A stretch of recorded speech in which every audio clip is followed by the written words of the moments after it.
Chapter 440. As the battle gradually reached its climax, earth-shattering explosions rang out one after another.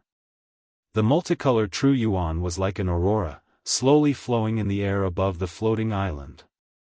As long as the true essence energy came into contact with Qin Shi's saber and sword Qi net, it would explode with a blinding light. The scene was like magnesium powder meeting fire. Shockwaves would always follow the explosion. Wave after wave of shockwaves crashed into the nearby floating islands, causing the islands below to tremble violently. If not for the fact that both sides were virtuous enough to subconsciously carve out a few moves before making a move, countless floating islands would have already been smashed to pieces. This was a battle between heavenly venerables. Although it looked like a dazzling battle, it actually contained countless murderous intents. Thus, even from 5 kilometers away, the spectators could still feel an extremely powerful murderous intent. No one dared to take a step forward. As long as they came into contact with the saber and sword Qi net or the rainbow divine light, they would definitely be shredded into pieces. Almost everyone's hearts tightened, including the 10 heavenly venerables. Because there was a time limit to burning blood essence. Not only did Qin Shi know this, but even the 9 heavenly venerables knew this very well. Time was of the essence, so the 9 of them wanted to use all their strength to defeat Qin Shi in one fell swoop before the blood essence was completely burned. But how could Qin Shi let them do as they wished so easily? Perhaps it was because Heavenly Venerable Sunblaze was absent, but the 10 Directions Immortal Extermination formation that the 9 Heavenly Venerables had set up was clearly lacking in maturity. After grasping the true meaning of the word void, Qin Shi could always immediately discover the flaws in the 9 Heavenly Venerables' joint attacks even if he didn't deliberately pay attention to them. Thus, the 9 Heavenly Venerables' joint attacks were always easily resolved by Qin Shi. The 9 of them working together still couldn't hurt Qin Shi. Once the blood essence was completely burned, what would they use to deal with him? At this thought, Yuhuan Tianzuan immediately became impatient. Even the frequency of his attacks became more and more hurried. However, being impatient wouldn't help at all. Instead, it would only expose his shortcomings even more quickly. After the two sides had exchanged more than 1,000 moves, Qin Shi deliberately revealed a flaw and pretended to be pinned down by Emperor Yu Jiang. At the same time, he deliberately exposed his back to Emperor Yuhuan.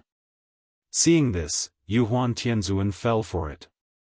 The old man felt that the opportunity was not to be missed, so he directly broke out of the formation and viciously smashed the glass cup at Qin Shi's back. As the Jade Universe glazed cup flew out of his hand, the 10 Directions Immortal Slaying formation, which had been greatly weakened due to Celestial Venerable Sunblaze's absence, immediately fell apart.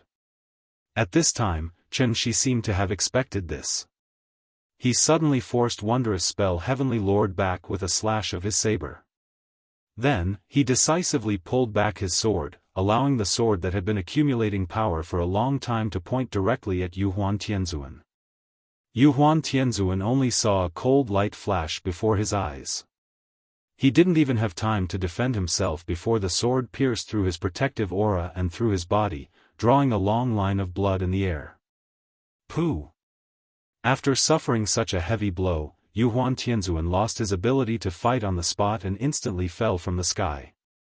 If Heavenly Lord Yinghua hadn't reacted quickly and caught him in time, Yuhuan Tianzuan would have fallen directly into the endless void below.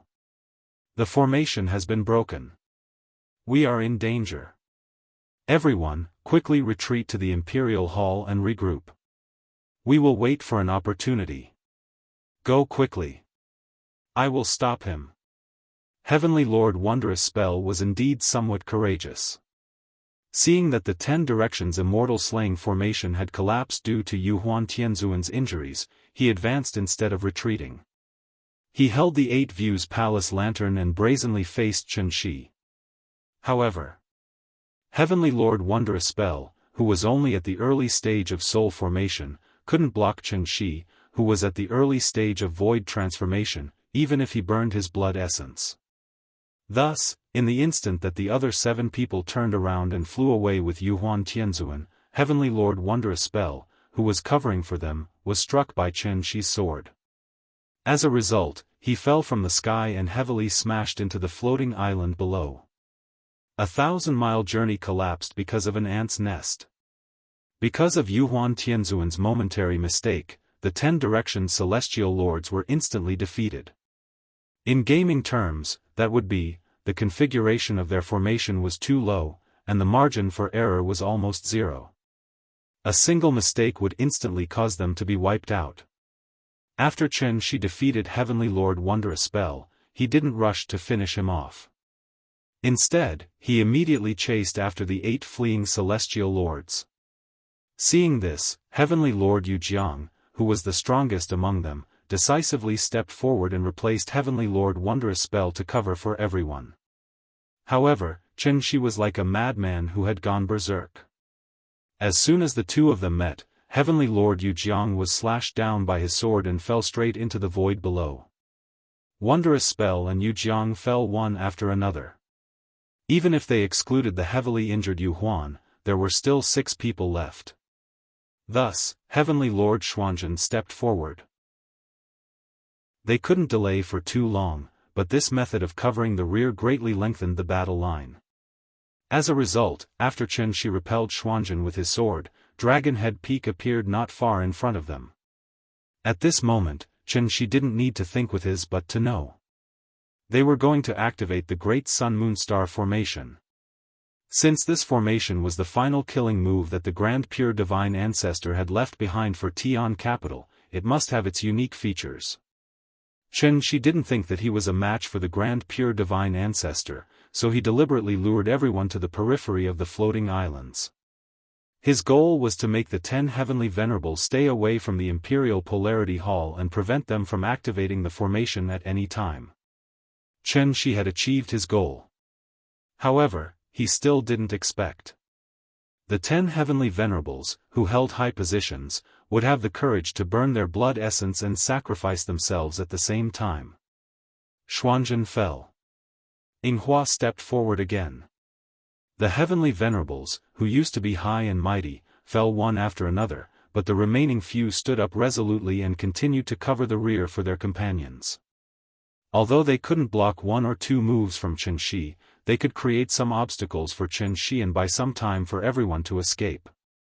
When only 3 Heavenly Venerables were left beside Yu Huan, the group of 4 finally flew to Dragon Head Peak. For Tian Capital, for the Divine Ancestor's reputation. Go, Yu Huan. We'll do our best to buy time for you. A fierce look flashed across the Taihua Heavenly Venerable's face.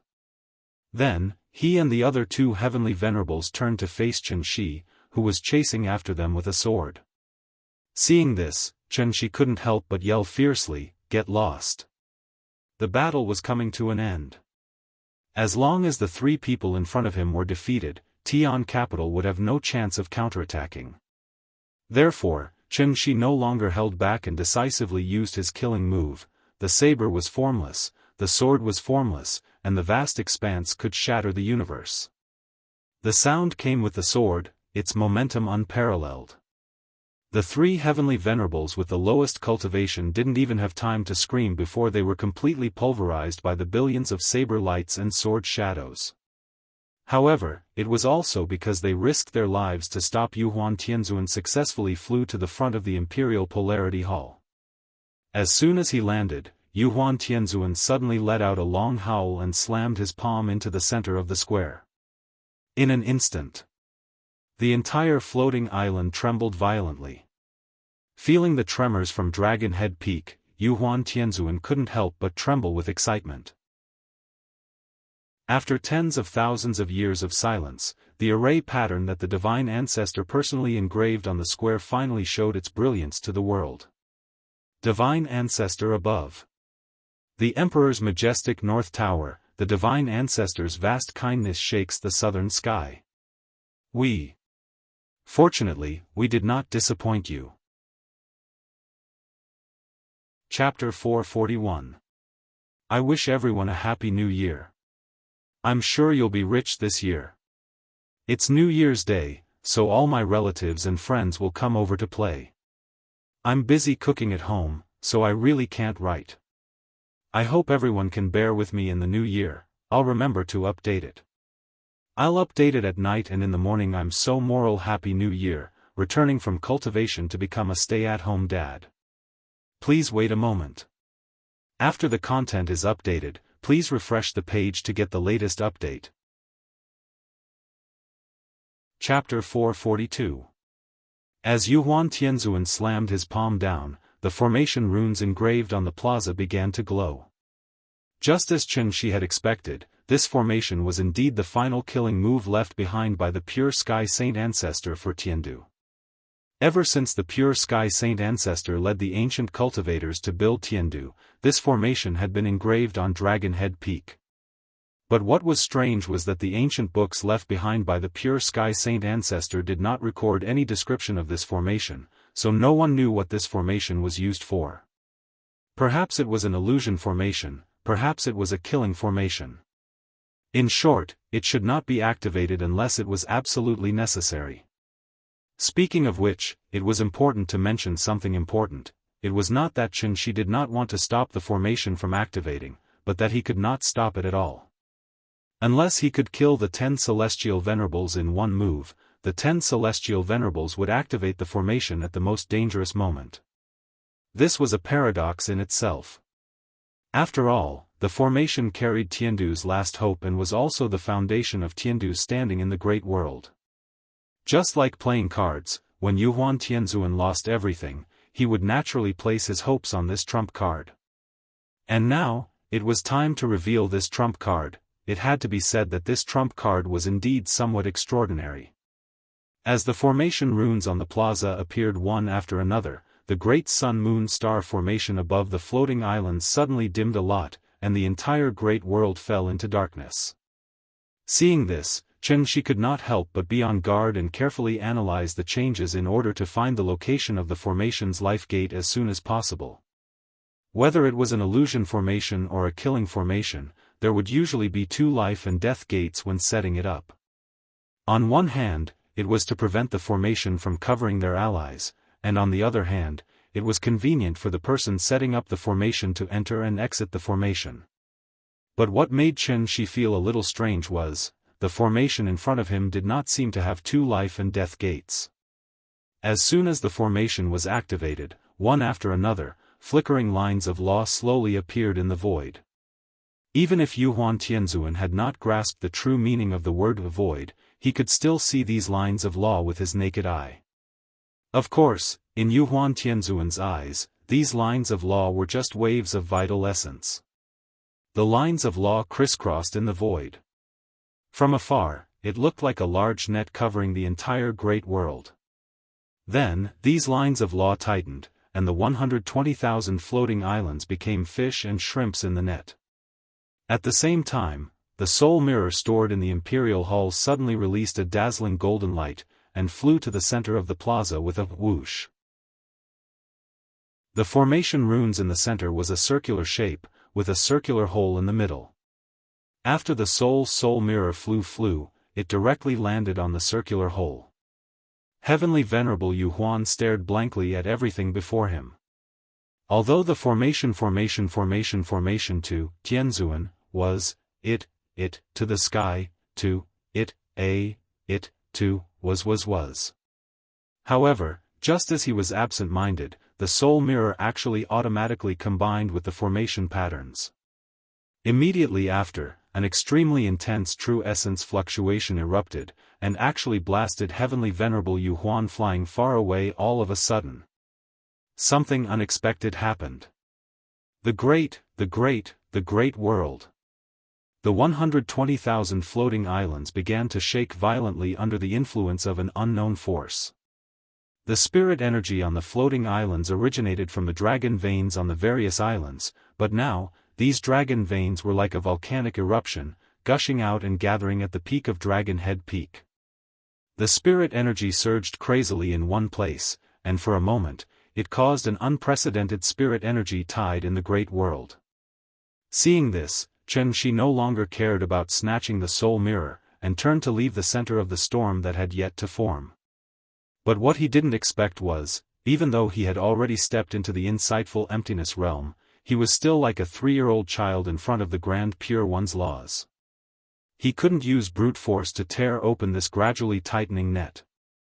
The inescapable net formed by the lines of law tightened, and the 120,000 floating islands gathered in one place. The floating islands in the center were still fine, as there was still some space between them, so no collisions occurred. But the floating islands at the edge were in trouble. Many of the floating islands were pushed by the net, and they collided with the nearest floating islands. The scene was so tragic that it was like a serial car accident on the highway. In an instant, mountains collapsed, the earth cracked, and rocks flew. The residents on the islands were howling in grief. This? After seeing the tragic situation at the periphery of the floating islands, Yuhuan Tianzuan felt a chill run down his back, and his heart was filled with inexplicable fear. He would never have thought, the formation left behind by the Grand Pure One was not to defend against enemies, but to destroy Heaven Capital's foundation. Grand Pure One, could this be the last hope you left for Heaven Capital? Hope? Ha ha ha ha ha. Seeing the floating islands in the distance continuously colliding and sinking, Yuhuan Tianzuan was filled with despair. He wanted to use this opportunity to turn the tables, but who would have thought, the result would be like this? After receiving such a blow, Yuhuan Tianzuan suddenly seemed to have gone crazy, and he couldn't help but sit at the edge of the square and laugh wildly. Unlike Yuhuan Tianzuan's despair, Chen Shi seemed to have realized the crux of the matter. Thus, he immediately turned and rushed toward the soul mirror in the center of the square, and at the same time, he slashed out with his sword in an attempt to destroy it. Chen Shi had used 10% of his strength in this attack. But after he slashed out, the soul mirror embedded in the center of the square was like a black hole, and it almost instantly swallowed up the sword light. Even a stone thrown into the water would cause a splash, but Chen Shi's sword light did not even cause a ripple. Seeing this, Chen Shi did not panic. Instead, he continued to slash at the soul mirror, trying to forcibly stop the formation's operation. But no matter how many times he slashed, the result was the same. As soon as the sword light approached the soul mirror, it seemed to be affected by something and was directly swallowed up by the soul mirror. It did not even cause the slightest movement, and it disappeared without a trace. And just as Chen Shi was thinking about how to destroy the formation patterns in the square suddenly emitted a faint energy fluctuation like an energy cannon that had been fully charged. Chen Shi sensed that something was wrong. Just as he was about to take a closer look, the soul mirror in the center of the square suddenly emitted a blinding light. The light was so strong that it was not inferior to the sun. Chen Shi subconsciously blinked. But at this moment, an extremely strong gravitational force suddenly came from where the soul mirror was. Chen Shi was caught off guard and was directly pulled to the ground by this gravitational force. At the same time, all the floating islands that were enveloped by the light were like space stations that had lost control and were rapidly flying toward the center of the light. Chapter 443. A beam of light suddenly shot out from Dragon Head Peak, followed by an extremely powerful gravitational force. This gravitational force was so strong that it could even drag Chen Shi down from the sky, let alone other objects in the great world. No one or object could resist this powerful gravitational force. It seemed to have combined all the spiritual energy in the great world. The moment the light appeared, it pulled all 120,000 floating islands to the vicinity of Dragon Head Peak. The scene was so spectacular that it could be described as hundreds of barges and thousands of sails competing. One after another, the floating islands collided in the void. Each collision would set off an earth-shattering boom, accompanied by the cries and wails of countless living beings. Many of the weaker cultivators were turned into dust on the spot in the collision. Even those with higher cultivation, such as the 5 divine generals, could not escape the pull of the strong light even though they could successfully avoid the collision of the peaks. This scene was very similar to a flush toilet. One only needed to gently press the switch, and all the filth and turbidity in the world would rush into the sewer along with the rapid flow of water. Yuhuan Tianzuan, who was closest to the strong light, was the first to disappear. He did not even have the time to scream before he was sucked away by the strong light in the blink of an eye. Immediately after, the Imperial Extreme Hall also turned into thousands of dust and debris and disappeared into the strong light. Then, the flowers, trees, sand, and stones on Dragon Head Peak, whether it was birds, beasts, divine generals, or star lords, as long as they were enveloped by the strong light, they would be instantly sucked in and completely disappear. This strong light was like a white hole, crazily devouring everything in the great world. After swallowing Dragon Head Peak, it began to devour the surrounding floating islands as if it would never be full. Chen Shi bitterly resisted the strong gravitational force brought about by the strong light. He looked back at the square and found that it had completely turned into a white sphere of light. The strong light came from the central region of this sphere of light, and there was a strange black region at the edge of the sphere that looked like a ribbon in the void. In any case, Chen Shi was someone who had seen big scenes. Therefore, after seeing such a scene, a term immediately popped up in his mind, a white hole. One must know that in the vast universe, in addition to the black hole that could even swallow light, there was also an existence with a completely opposite nature. This was the white hole. To put it simply, if the black hole was the entrance to a certain space, then the white hole would be the exit of this space. The black hole was responsible for swallowing, while the white hole was responsible for spitting. Once the Grand Pure Saint Ancestor's Sun-Moon Star formation was activated, all the objects in the large world would be gradually wrapped up in an inescapable net and stuffed into a white hole. Then, through the white hole, these objects would be sent to another unknown world. Chen Shi didn't want to be sent to some strange place again. Therefore, when he realized the true function of the formation, he used all his strength and began to struggle madly. In any case, he was at the Dongshu stage. Thus, his efforts played a certain role in the end. As a result, he was able to successfully go against the current and arrive at the border of the heavenly network. The heavenly network was formed by the threads of law. Chen Shi tried to touch it, but realized that these laws weren't something he could control at his current stage. Therefore, he immediately took out the sword in his hand and tried to tear this large net apart with brute force. However, no matter how hard he tried, the large net didn't budge. And as the inescapable net tightened, by the time most of the 120,000 floating islands had been swallowed up, Chen Shi was like a fish in a net. She could only watch in despair as she was continuously dragged towards the white hole by the large net, F***ck.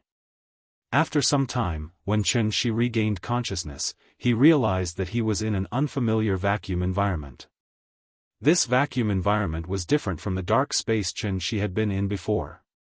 There were radiation, magnetic fields, rays, and various dust impurities that Chen Shi was familiar with here. He calmed himself down and looked up. To his surprise, there was a gigantic planet beside him. This, Chen Shi was shocked. He immediately flew out of the rubble and came to the star belt of this planet. Earthlings grew up looking at pictures of the 8 major planets in the solar system. Thus, Chen Shi recognized it at a glance. This gigantic planet with a ring around it was none other than Saturn. Had he returned to the solar system? Thinking of this, Chen Shi was suddenly excited. He quickly flew out of the star belt and went straight to the periphery of Saturn. A bright red star entered Chen Shi's eyes, the sun. It really was the sun. The final trump card that the Tai-Ching ancestor left for Heaven Capital was actually a teleportation array that led directly to the solar system.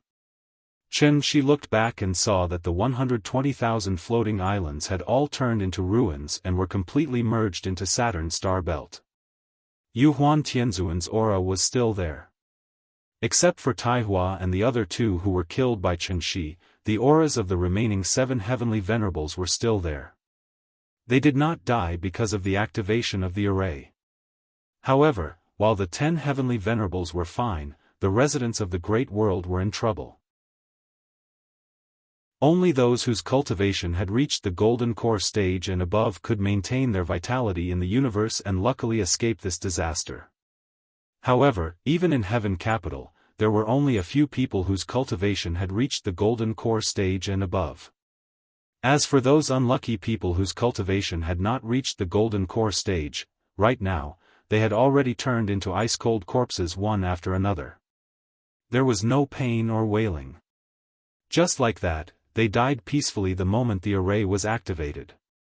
There were at least tens of millions of them. Seeing this, even Chen Shi, who had long been accustomed to death, could not help but feel sad at this moment. After this battle, the vitality of the ancient cultivators was greatly damaged. It also almost shook the foundation of Heaven Capital that had been passed down for tens of thousands of years. Chen Shi originally only wanted to go to the Great World to find the Soul Mirror and use it to get Ying back. Who would have thought that this trip would be so complicated? Perhaps, the Tai Ching ancestor had considered the instability of the Great World from the beginning, so he deliberately left behind such an arrangement of cutting off the tail to survive and abandoning the rook to save the king. After all, Earth was their home and where their roots lay. Chen Shi's cultivation was the highest, so he woke up the fastest.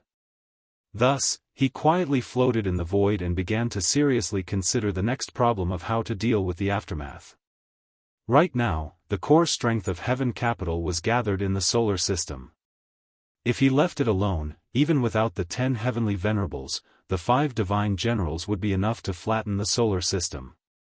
But if he wanted to eliminate them all in one fell swoop, wouldn't it be too cruel? How should he deal with it? This was really a complicated problem. Chapter 444. Chen Shi hadn't considered the issue of Tiandu's aftermath for too long.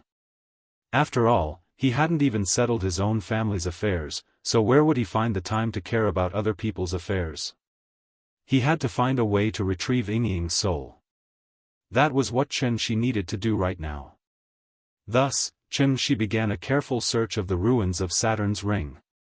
Saturn's volume was 830 times that of Earth, and its rings were formed after comets and asteroids collided. Its width alone was 25 times that of Earth's diameter.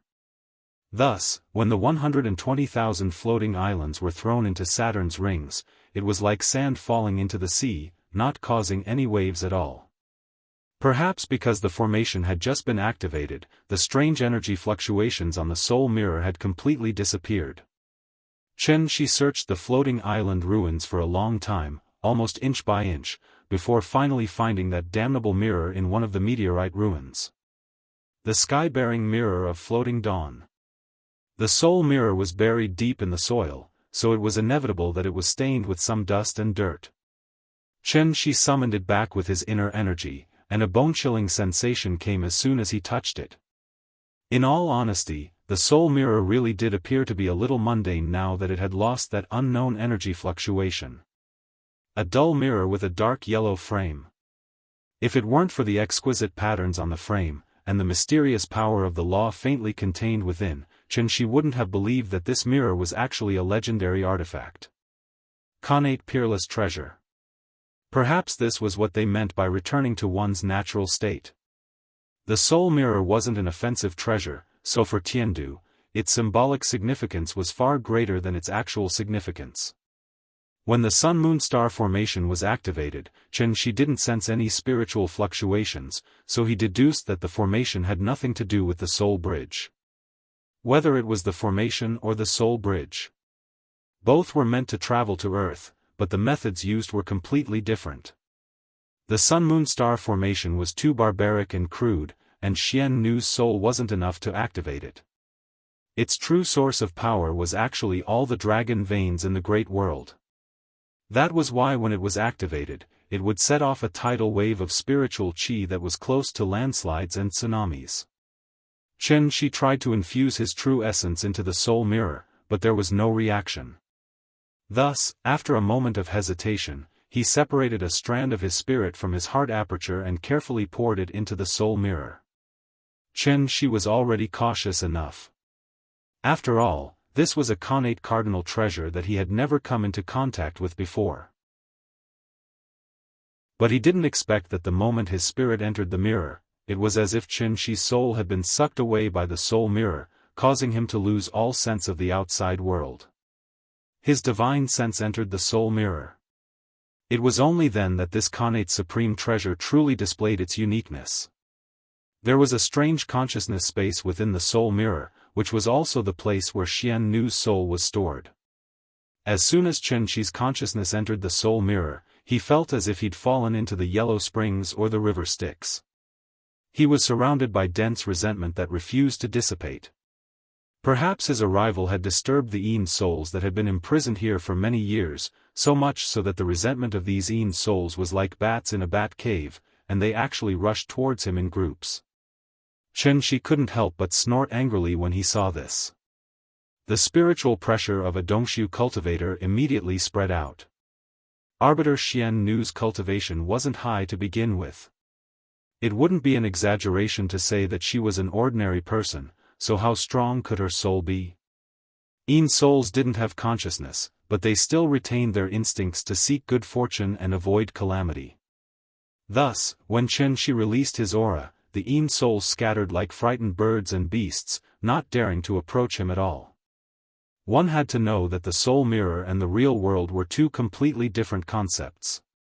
The soul mirror was somewhat similar to a cultivator's sea of consciousness. In this space, the five senses were useless. They could only sense each other through their souls. And in Chen Shi's perception, in this mysterious and strange soul mirror, there was a faint fluctuation of a soul that he was extremely familiar with. Although it was very weak, like a grain of gold in a vast sea of sand, Chen Shi was still able to sense its existence immediately. This was the throbbing of the soul. It was also the bond between two people who truly loved each other. One look and they could see each other. One step was like a heavy city. Love was separated by mountains and seas. The mountains and seas couldn't be leveled. There were boats to cross the seas. There were roads to cross the mountains. This love overturned the mountains and seas. The mountains and seas could be leveled. Chen Shi suddenly looked over. He felt as if there was someone waiting for him in the depths of his sea of consciousness. Thus, he rushed forward without hesitation. Along the way, all the Yin souls avoided him. Only the fluorescent light still floated silently in the same place. In the blink of an eye, Chen Shi arrived at the position of the fluorescent light. "Ying, is it you? I'm here to pick you up." As he spoke, he tried to reach out to the fluorescent light. However, he completely forgot that he was in a space similar to the heart aperture. There was no way he could directly touch the other party. The fluorescent light couldn't give Chen Shi any response. But from Chen Shi's point of view, there was no need to say anything more. Ying was right in front of him. As long as he brought this fluorescent light back to Earth, Ying would naturally wake up. Their family could also be reunited. Thinking of this, Chen Shi was suddenly very excited. Thus, he immediately used his powerful soul to gently envelop the fluorescent light. Then, he tried to bring it out of this damned soul mirror. But at this time, Chen Shi suddenly realized, this space seemed to only allow entry and not exit. There was no way out. However, after thinking about it for a while, he quickly felt relieved. After all, the spirit mirror was used to store Xian Yin souls. How could they escape so easily? If there was no exit, he could just open one himself. Speaking of which, it was strange, ever since Chen Shi's soul entered the spirit mirror, he completely lost his sense of his physical body. It was as if his physical body and soul were separated. Seeing this, Chen Shi didn't panic at all. At this moment, he had already stepped into the paradise void stage and had grasped the essence of the word void. It was just an ownerless object, so what if it was a connate cardinal treasure? Could it be that they could really trap him to death here? Thus, Chen Shi immediately abandoned all distracting thoughts and tried to establish a connection with his physical body. Perhaps it was his efforts that had worked. Not long after that, the physical body that he had left on the outskirts of Saturn sat down in midair with its legs crossed as if it were an electrified robot. At the same time, it began to inject its own energy into the soul mirror. The spirit mirror was not Chen Shi's magic treasure, and it didn't have an instruction manual. Therefore, he could only rely on his experience to determine that activating the spirit mirror required a huge amount of true core. Chen Shi originally planned to activate the spirit mirror to release the imprisoned Xian Yin souls. With him watching over the Xian Yin souls, no accidents would happen after the spirit mirror released the Xian Yin souls. However, Chen Shi never thought that, as he continued to inject true core into the spirit mirror, an extremely powerful energy fluctuation suddenly erupted from the spirit mirror. Then, under the influence of this unknown energy, the huge Saturn began to rotate in the opposite direction along the planet's orbit. Chapter 445. The so-called revolution was the circular movement of the 8 planets around the Sun. Every time the Earth revolved around the Sun, it meant that another year had passed. The 8 planets of the solar system were born from the accretion disk of the same star, so they all revolved in the same direction, from west to east around the Sun. The length of each planet's orbit was different, so it naturally took them different amounts of time to complete one revolution. Using Earth's time as an example, Mercury took 68 days to complete one revolution, Saturn took 29 years to complete one revolution, and Pluto, which was the furthest from the Sun, took as long as 248 years to complete one revolution. It was precisely because of this that it was very difficult for the 8 planets to appear in the same straight line at the same time. Once it did, it would become a legendary phenomenon, 9 stars aligned. Ever since the birth of human civilization, there had never been a true 9 stars aligned. Although there was a 7 stars aligned on May 20, 2000, it was only a convergence of 7 stars. The more planets there were, the more difficult it was for them to converge in a straight line at the same time. This was a geometrical problem. Compared to the age of the planets, human civilization was still far too short. With a mere 6,000 years of civilization, humans hadn't even fully explored the solar system, so how could they dare to dream of exploring the vast universe? On this day, October 21st, it was supposed to be an ordinary day. However, under the influence of the soul mirror, Tiandu unexpectedly descended into the solar system. Of course, this wasn't important. What was important was, after going through untold hardships, Chen Shi finally obtained the soul mirror he yearned for day and night. Because of this, he also found Yin Ying's long-lost soul. However, what he didn't expect was, in the instant that he activated the soul mirror and attempted to release the Yin spirits within, the soul mirror didn't activate as he had imagined. Instead, it suddenly erupted with an extremely powerful and unknown force. This force was so strong that it even pushed Saturn, which was revolving in its orbit, to rotate in the opposite direction. Chen Shi sensed that something was amiss in the outside world. Just as he was feeling a little puzzled, an extremely powerful tremor also appeared within the soul mirror. It was like a bottle of water being violently shaken in someone's hand, and the thousands of Yin spirits within the bottle were instantly sent flying in all directions.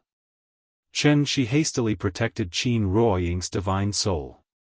However, immediately thereafter, his soul was instantly dragged out of the soul mirror by a burst of invisible power, as if it were a small boat caught in a whirlpool.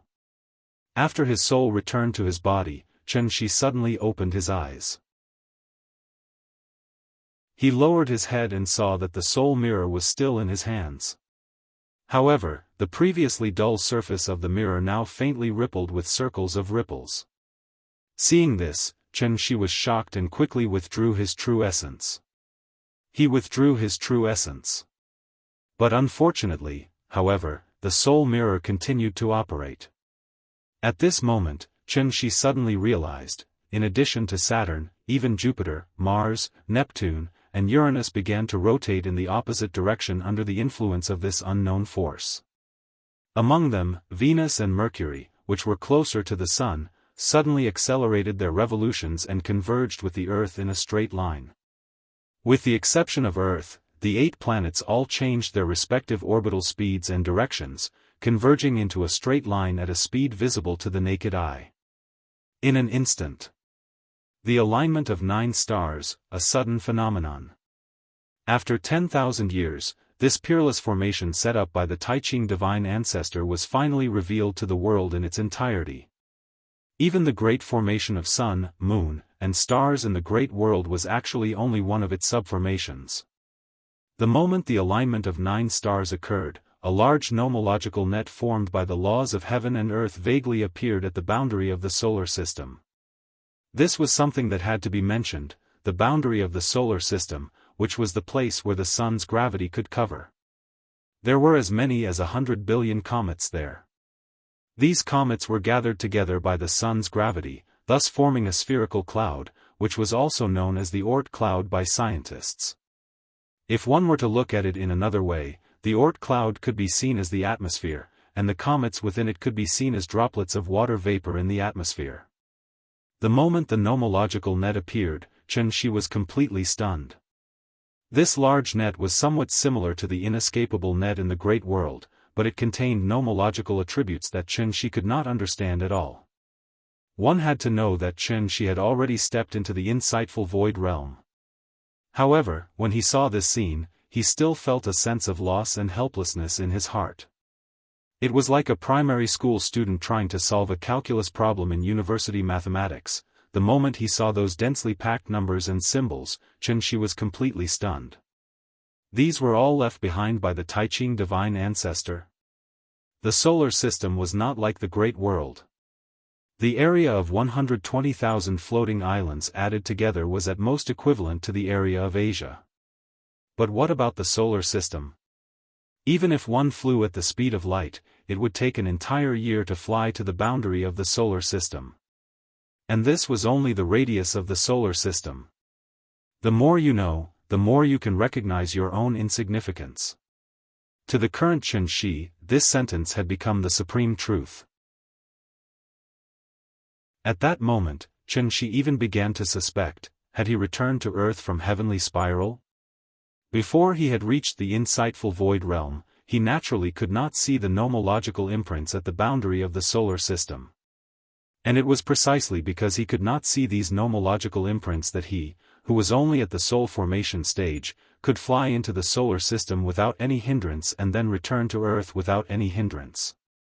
Now that he thought about it, Xianxia's heart was suddenly filled with a creepy feeling. It was too terrifying.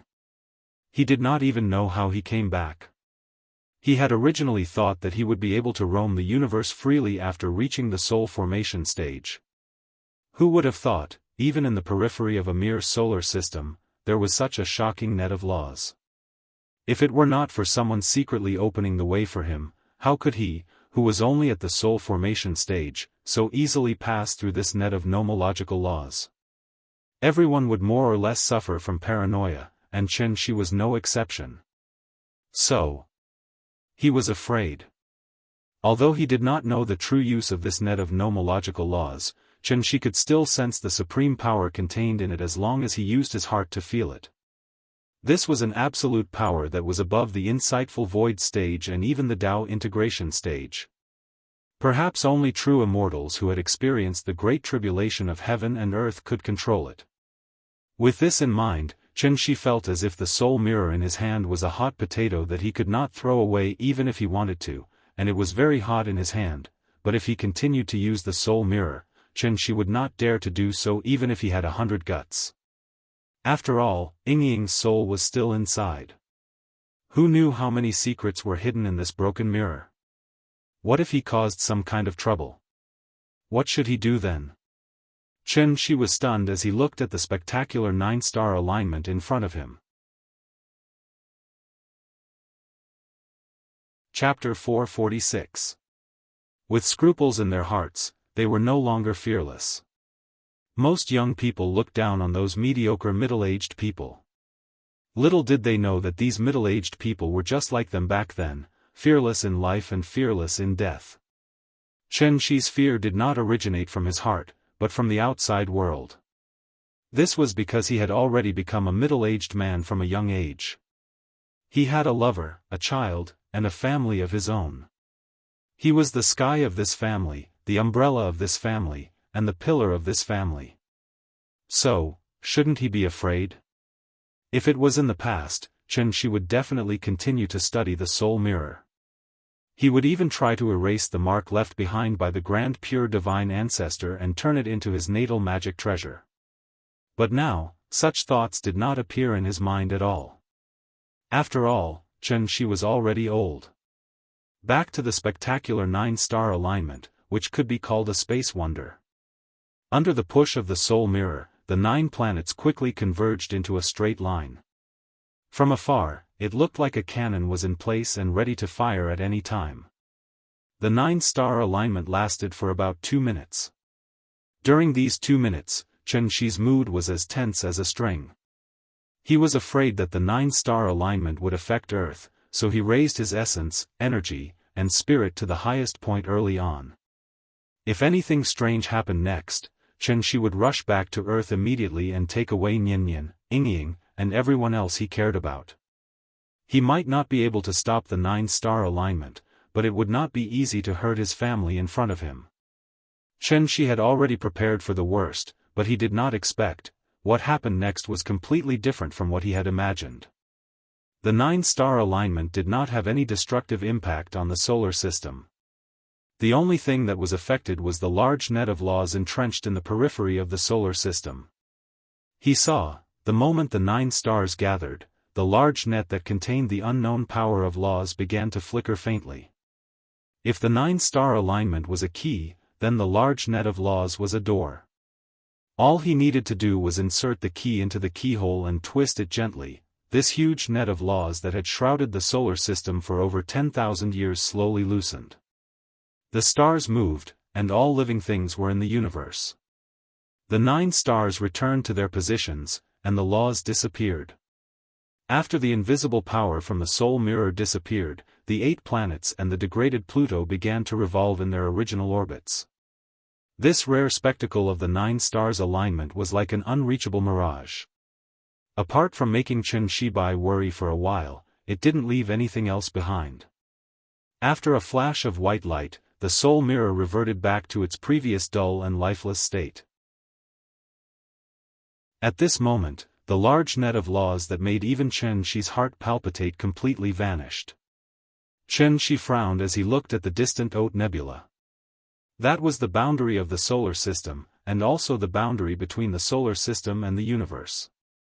He vaguely felt that he had accidentally triggered some sort of mechanism, so he could not help but want to go to the Oat Nebula to check it out. But after thinking about it, in the end, Xianxia suppressed the throbbing in his heart and flew toward Saturn's ring with the soul mirror in hand. The people from Celestial Capital were still unconscious. Once they woke up, these people would inevitably yearn for their former home, which would bring a huge impact to Earth. Xianxia did not want any external forces to interfere with the self-development of Earth's civilization, so he set up a large formation on Saturn's ring and imprisoned all the refugees from Celestial Capital in the formation. This was only a temporary measure. Yingying had not woken up yet, and Nian was still waiting for him at home, so why would Xianxia waste too much time dealing with the refugees from Celestial Capital? It would not be too late to come back and clean up the mess in Celestial Capital after he dealt with the problems at home. Therefore, after hurriedly setting up the formation, Xianxia headed straight for Earth without looking back. Yingying, Nian, I'm back. Xianxia did not know that at the same time he set off to return to Earth, outside the distant Oat Nebula. A wooden boat was rushing into the Oat Nebula at an extremely fast speed. The Oat Nebula was made up of trillions of comets. Compared to it, the small wooden boat suddenly looked extremely small, like a microorganism under a microscope. 2 teenagers of 15 or 16 years old sat on the boat. One of them sat at the bow, holding a magic weapon that looked like an oar in his hand. Every time the teenager waved the oar, the wooden boat would suddenly rush forward tens of thousands of miles in an extremely strange way. Changhua. What are you doing? The teenager sitting at the stern was busy cultivating, so he did not pay attention to the direction the wooden boat was heading. At this moment, he looked up and found that the surroundings were full of comets of different sizes. He was so scared that his face turned pale. He quickly grabbed the corner of the teenager's clothes and shouted, "This is the Tianshu ruins. Do you want to die? Turn around. Turn around. I don't want to die here with you." Hearing this, the teenager called Changhua seemed to have gone crazy. He did not care about his companion's dissuasion. Instead, he waved the oar in his hand wildly, so that the speed of the wooden boat instantly increased by 30%. Seeing this, the teenager sitting at the stern was not willing to wait for death. He immediately raised his hands and directly launched an attack at the teenager who was driving the boat. The boat of friendship really capsized so easily. Changhua seemed to have expected this. Seeing that his companion was attacking him, he did not panic at all. He directly used the oar as a weapon and fought back. The two of them were about the same age, so their cultivation was naturally similar. Therefore, while Changhua was dealing with his companion's attack, he still had time to laugh and said, "Yifei, didn't you always say that the universe is so big that although you can't see it all in your life, you have to set foot in 2 or 3 places? The Tianshu ruins are right in front of you. Don't you want to go in and have a look?" Hearing this, the teenager called Yifei's face turned cold. He said hatefully, "The Tianshu ruins is known as an ancient forbidden area. Anyone who trespasses will die. Do you really think that these legends are only used to fool 3-year-old children? Ha ha ha ha ha. Are you afraid? Of course I'm not afraid of you." The teenager was arrogant to begin with. How could he endure such ridicule from his companion? Therefore, Yifei no longer showed mercy. He directly drew his long sword and fought with Changhua.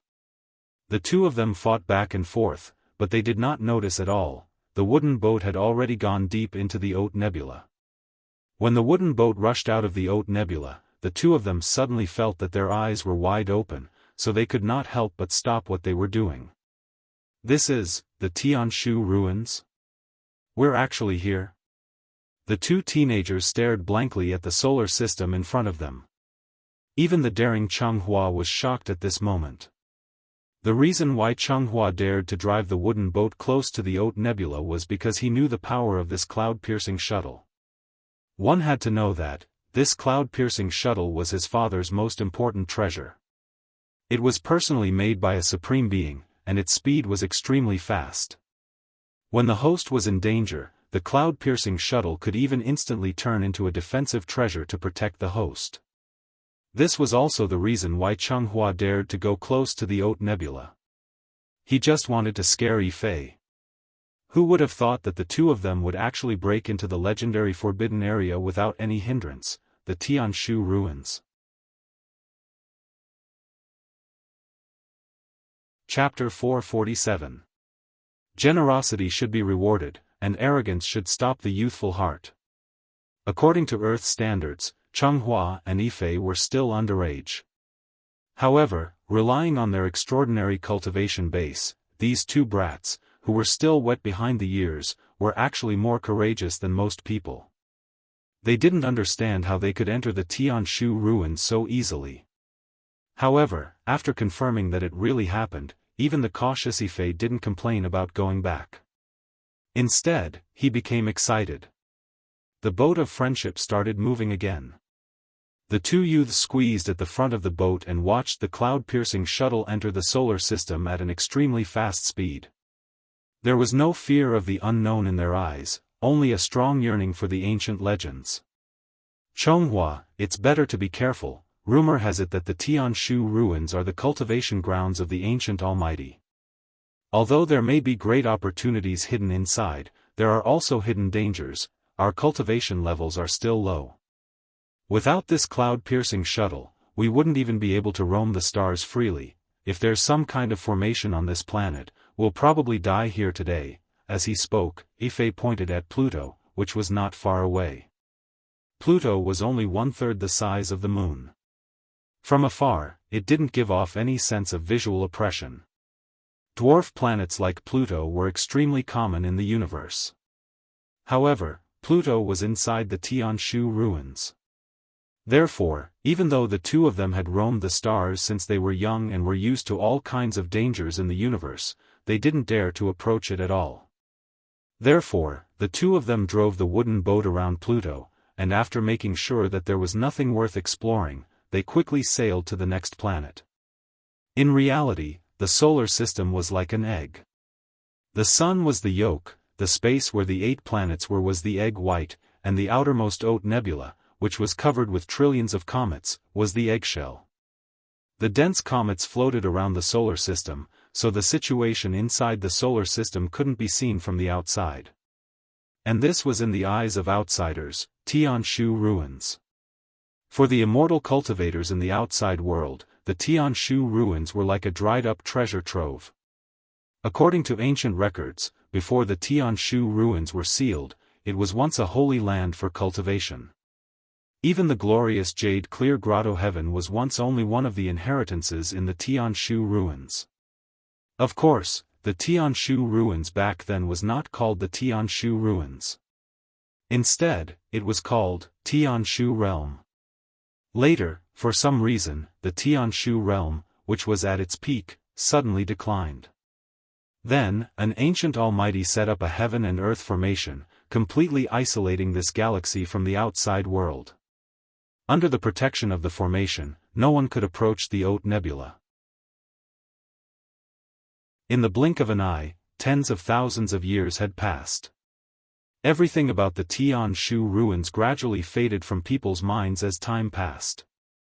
It wasn't until a few years ago that a brilliant genius appeared in the jade clear grotto heaven that the Tianshu ruins returned to the public sight. This genius had cultivated for less than 1,000 years, but his cultivation had already stepped into the ranks of Empyrean. Because of this, he was known as the #1 cultivator below the supreme realm. He even had hopes of becoming the next supreme headmaster of the Jade Clear Grotto. But it was a pity, however, this young, celestial lord was crazy for some unknown reason. He actually wanted to use the method of exploring the Tianshu ruins to make his name resound throughout the Supreme Palace enclosure. Yuan, read, Yuan, as in broken and ruined walls. Luoyang was known as the ancient capital of 13 dynasties, but after 2,000 years, it had become a third-tier city. The Tianshu ruins had been quiet for more than 2,000 years. Tens of thousands of years had passed. The immortal cultivators in the Supreme Palace enclosure had long forgotten its former glory. This Tianshu realm master wanted to use the Tianshu ruins as a stepping stone, but he never expected, in front of the sun, moon, and stars formation, he was like a moth to a flame. He did not even cause a spark before he turned into a wisp of smoke and disappeared from the world. This was also the reason why no one dared to approach the Oat nebula. The young man did not know the immensity of heaven and earth. He was not afraid of the slightest thing. Thus, the two daring brats piloted the cloud-piercing shuttle and hurried in the direction of Earth, back to Chenxi. After imprisoning the people of Tiandu in Saturn's ring, he rushed back to Earth. Shangjing City, which he had not seen in a long time. The courtyard, which he had not seen in a long time. It was late autumn. The old locust tree in the courtyard had already shed its leaves. The withered leaves were piled up on the bluestone floor. When the autumn wind blew, a few leaves drifted out of the courtyard. It was not the courtyard that was deserted, but the people's hearts. Chenxi did not like this feeling. Thus, he frowned and looked around the courtyard. After confirming that his restrictions were not damaged, he immediately waved his hand and used his supreme cultivation to forcefully reverse the flowering of the plants in the courtyard. In an instant, it was as if spring had returned to the earth. Hundreds of flowers bloomed. Even the old locust tree in the courtyard suddenly grew lush green leaves. Accompanied by the overflowing fragrance of the flowers, Chenxi strode toward the west wing. It was now 4:00 in the afternoon in Shangjing. Niannian was not at home. Qin Yongyan and the big cat should be waiting for her at the school gate. Thus, in the huge courtyard, there was only a fish that could only roll its eyes all day long. Chenxi pushed open the door. Qin Ruoying's figure came into view. A year was enough time for the brand new quilt to be dyed a little dark yellow. However, it did not leave any trace on Qin Ruoying's face. She lay quietly on the bed as if she was asleep. She came to the bedside. After smoothing out her hair that was messed up by Nian, he gently held his lover's hand. "Ying, I'm back, I'm sorry, I've kept you waiting." As she spoke, she took out that damned broken mirror from her bosom. This was the first time he looked at a magic treasure so carefully.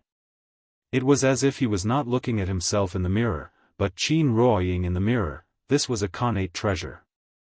Not only did it involve the soul of Xianxia, but it also involved the great formation of sun and moon and stars. Thus, she did not dare to activate it lightly. He had found the soul mirror. Ying had not woken up yet. So, what was he waiting for? She hesitated for a long time. Then, as if he had finally come to a decision, he gently kissed his lover's forehead. Then, he silently sat cross-legged next to Qin Ruoying. He prepared to let his soul enter the soul mirror again. Then, like last time, he would imbue the soul mirror with vital essence in order to activate it. This time, whether it was the explosion of the sky or the 9-star alignment, he must bring Ying's soul out. Please remember the domain name of this book. 9 Heavens Divine Emperor Mobile Version Website. Chapter 448. She hesitated for a long time before he finally came to a decision. He planted a gentle kiss on his lover's forehead before he sat down next to Qin Ruoying with his legs crossed. He was prepared to let his soul enter the spirit mirror again and infuse his inner energy into it to activate it just like last time. This time, whether it was the explosion of the heavenly capital or the 9-star alignment, he had to bring Ying's soul out. It was fine when she didn't go home, but when she got home and saw that her lover was still lying quietly in bed, She's heart suddenly felt very uncomfortable. He was very upset because he had failed to protect Qin Ruoying. After all, for a cultivator who had reached the Dongshu stage, what was the point of cultivating if he couldn't even protect the woman he loved? "Even if I lived forever, I would be nothing more than a soulless zombie without you by my side." Therefore, she was like a tortoise eating a scalpel this time. He was determined to rescue Qin Ruoying's soul. Even though he knew that activating the spirit mirror might lead to some unexpected things, he was not willing to wait any longer. He had waited for a long time. Ying had also waited for a long time. He couldn't live without his lover, and Nian couldn't live without her mother. This family couldn't live without a mistress. Therefore, after she made his decision, he immediately infused his inner energy into the spirit mirror without hesitation. When he gave it his all, his inner energy was as vast and mighty as the Yangtze River, or as endless as the surging Yellow River. As the incomparably dense inner energy flowed into the spirit mirror, a strange white light suddenly lit up on the surface of the spirit mirror. Seeing this, she immediately held his breath and entered the white light again using the method of astral projection. It was still the same strange space of consciousness. However, after she entered, he suddenly realized that there were many subtle changes in this place. There were even some colors. One had to know that the space of consciousness was like a universe that had yet to be developed. Consciousness was an inexplicable thing. There was no concept of dimensions here, so the 5 senses were naturally useless. Everything could only be felt by the heart. As a result, everything he saw, heard, and even touched here. In fact, it was just a manifestation of one's inner consciousness. Therefore, theoretically speaking, there would not be any changes in the space of consciousness, because it did not have a proper form to begin with. But the strange thing was, this time, however, She's feelings were completely different from last time. In his perception, this originally chaotic space of consciousness seemed to have been split open by Pangu's giant axe at this moment. There was a sky here, and suddenly there was a land. There was a dim yellow aurora in the sky and a dark green Styx river on the ground. Xianxia was now standing in the middle of the river Styx. The river was not deep, barely reaching his knees. Xianxia was a little surprised by the changes here. After carefully sensing for a while, he suddenly realized that the souls that had previously filled the entire space of consciousness had now all turned into fish in the river Styx, and were constantly rushing forward with the river Styx. Seeing this, Xianxia could not help but frown as he walked forward along the river Styx. He did not know how long he had walked. Only then did he finally find that familiar fluctuation of divine soul again. It was still that weak fluorescent light.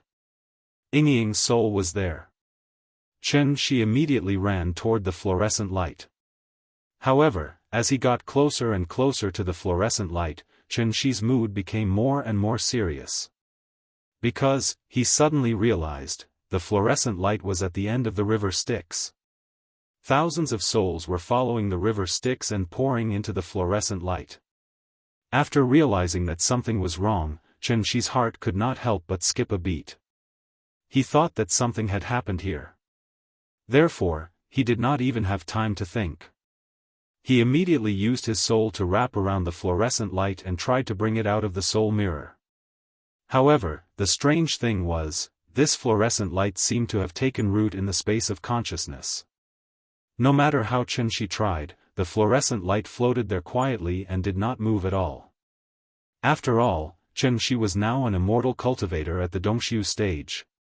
Even if he had left his physical body, his soul should still be extremely powerful. However, no matter how hard he tried, the fluorescent light did not move at all.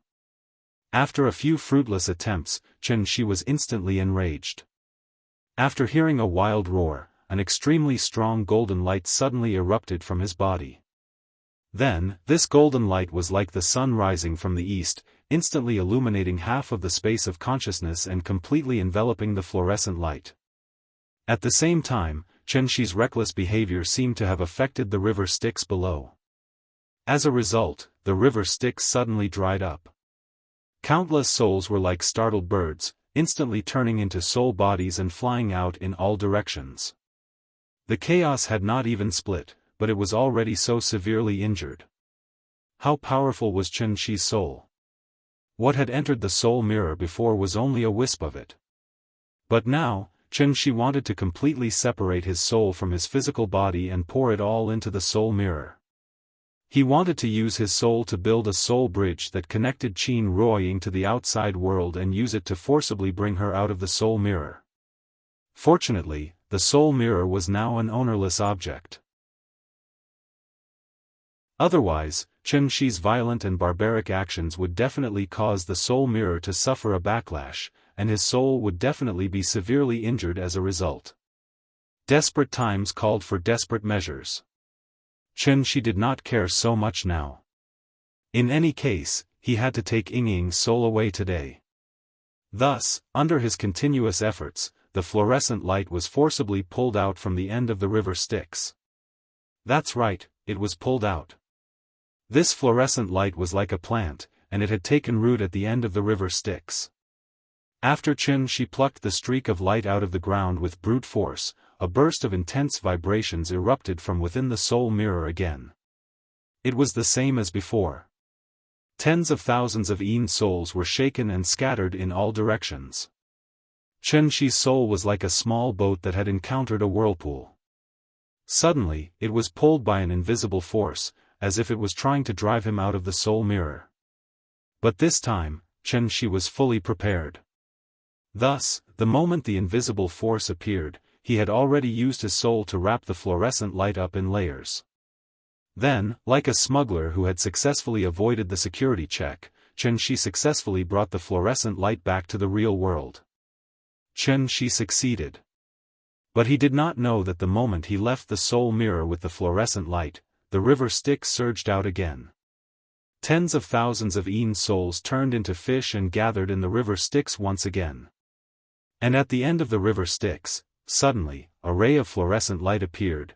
Please remember the domain name of this book.com, website of thewonderfulbook.com.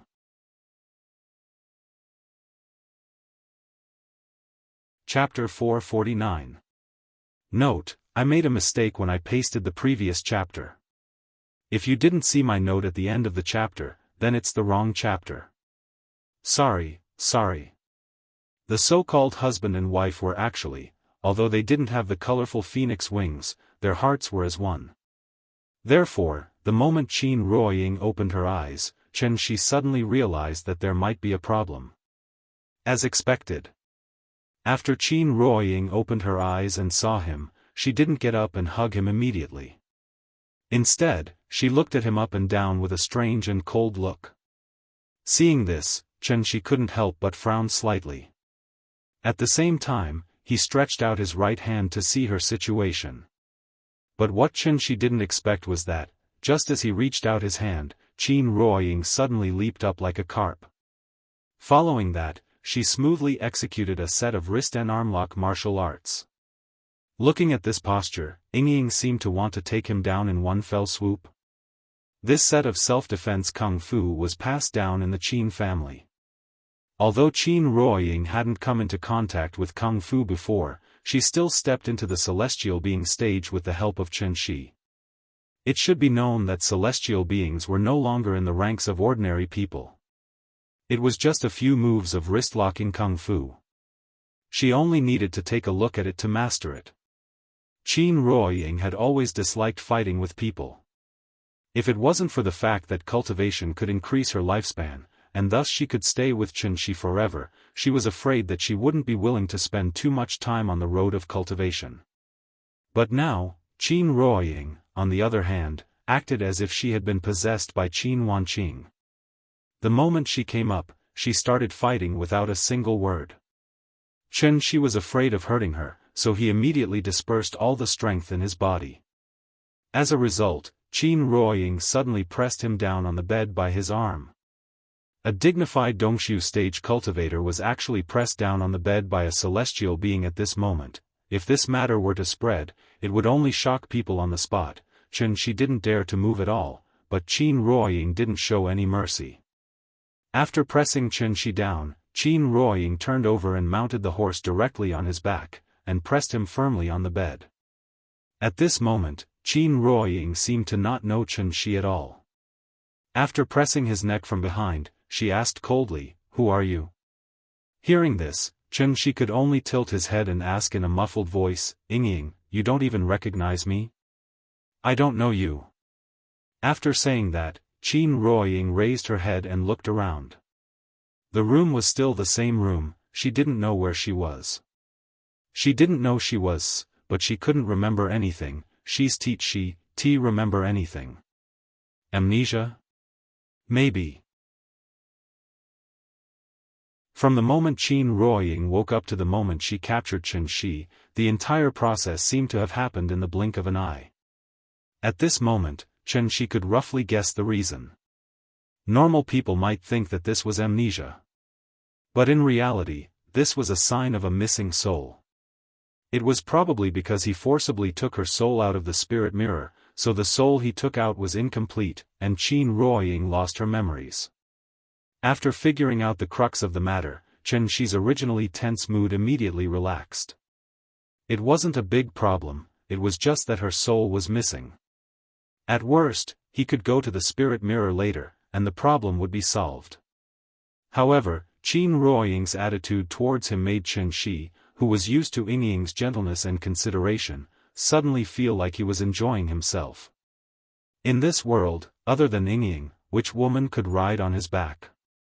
Nian was still young, so she couldn't be considered a woman. Qin Ruoying rode on Chen Shi's back, and her two legs were straddling Chen Shi's waist. Therefore, the roots of her thighs were tightly pressed against Chen Shi's waist, and he was firmly sandwiched between them. Although she used a lot of strength, this strength was not even enough to tickle Chen Shi. Therefore, Chen Shi was not in a hurry to struggle. Instead, he lay on the bed and silently felt the softness coming from Ying's thighs. Tsk, this feeling, it was really bouncy, full, and alluring. He was used to eating a lady from a noble family who was as gentle as water. Suddenly, she was replaced with an ice beauty who was as cold as ice.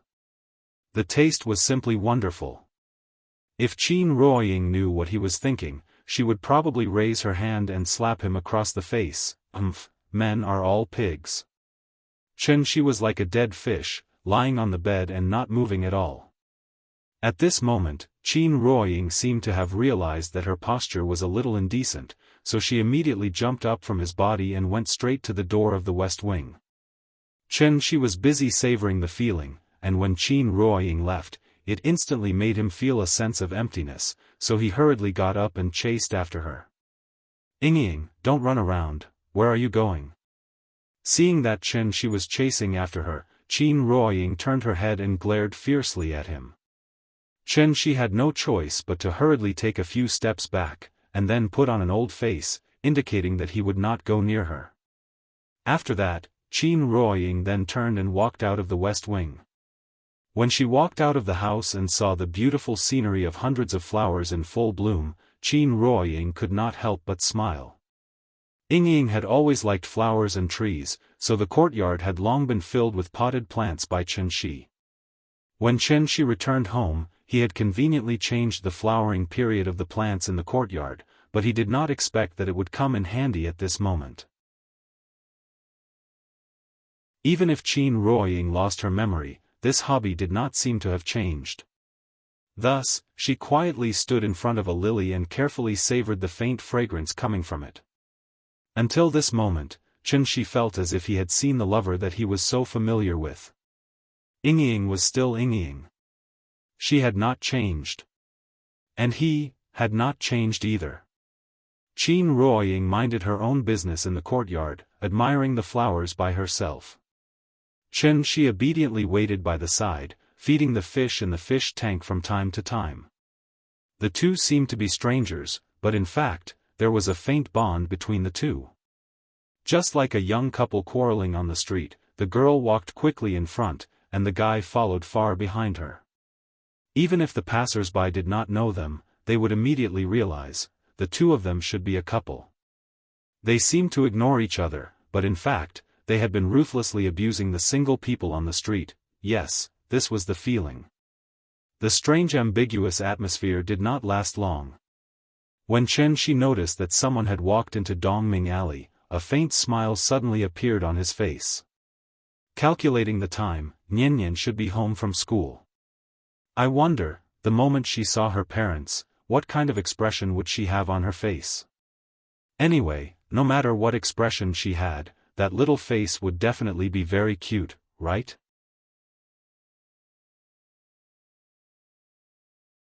Chapter 450. In the golden autumn of October, the smell of osmanthus wafted through the air. Whenever it was the middle of October, there would always be a sudden gust of wind in Shangjing. It seemed to indicate that the weather was about to turn cold and that everyone should wear more clothes. The bus stop sign was not at the entrance of Dongming Alley, but at a crossroad 300 meters away from the alley. After the little girl got off the bus, she immediately felt a burst of cold air rush up her back, so she couldn't help but hug her school uniform tightly. Looking at her pitiful appearance, Qin Yongyan smiled as he picked up the little fellow from the ground. Using his own inner strength, he chased away the chill in her body before quickly bringing her to the entrance of the alley. Every day, they would get on and off the bus here on time. Of course, the difference between the little girl and the other children was that in addition to being picked up by her grandfather, she was always accompanied by a study companion and pet, the big cat. When they got home, Qin Yongyan would personally cook for the little girl, and the little girl would obediently return to the west wing. She would either play with the big cat for a while, or watch TV for a while waiting for dinner. This was the daily routine of the grandfather and grandson pair. Usually, at this time, the big cat would quickly jump off the bus roof, and then slowly walk behind the grandfather and grandson pair. Similar scenes kept repeating. But, the big cat's behavior today was a bit strange. As soon as it returned to the entrance of the alley, it seemed to have discovered something. After lying on the ground and sniffing a few times, it was like a dog, with its tail between its legs, it jumped up the wall and onto the roof. Even Qin Yongyan didn't have time to react before the big cat's figure completely disappeared from the top of the wall. Meow. Then, the big cat started to cry from the other side of the wall. But, as soon as its voice sounded, it was as if something was stuck in its neck, and it suddenly stopped. Qin Yongyan felt that something was wrong.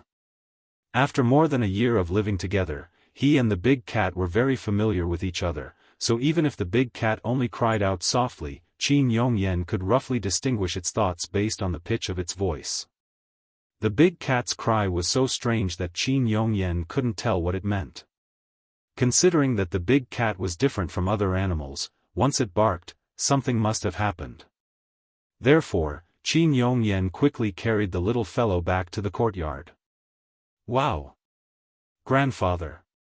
Have the flowers bloomed? It smells so good. As soon as the door was pushed open, a refreshing fragrance of flowers rushed to the tip of the little fellow's nose. Thus, she hurriedly gestured for Qin Yongyan to put her down and ran towards the Chuehua gate. It was still the circular drooping flower gate. The little fellow would walk back and forth through this door several times a day. But this time, when she came to the door again, the scene behind the door became a scene that she would never forget for the rest of her life. He saw, inside this door, Xianxia was standing quietly in the middle of the courtyard, looking at her with a smile. Qin Ruoying stood in front of the potted plant in the corner of the courtyard.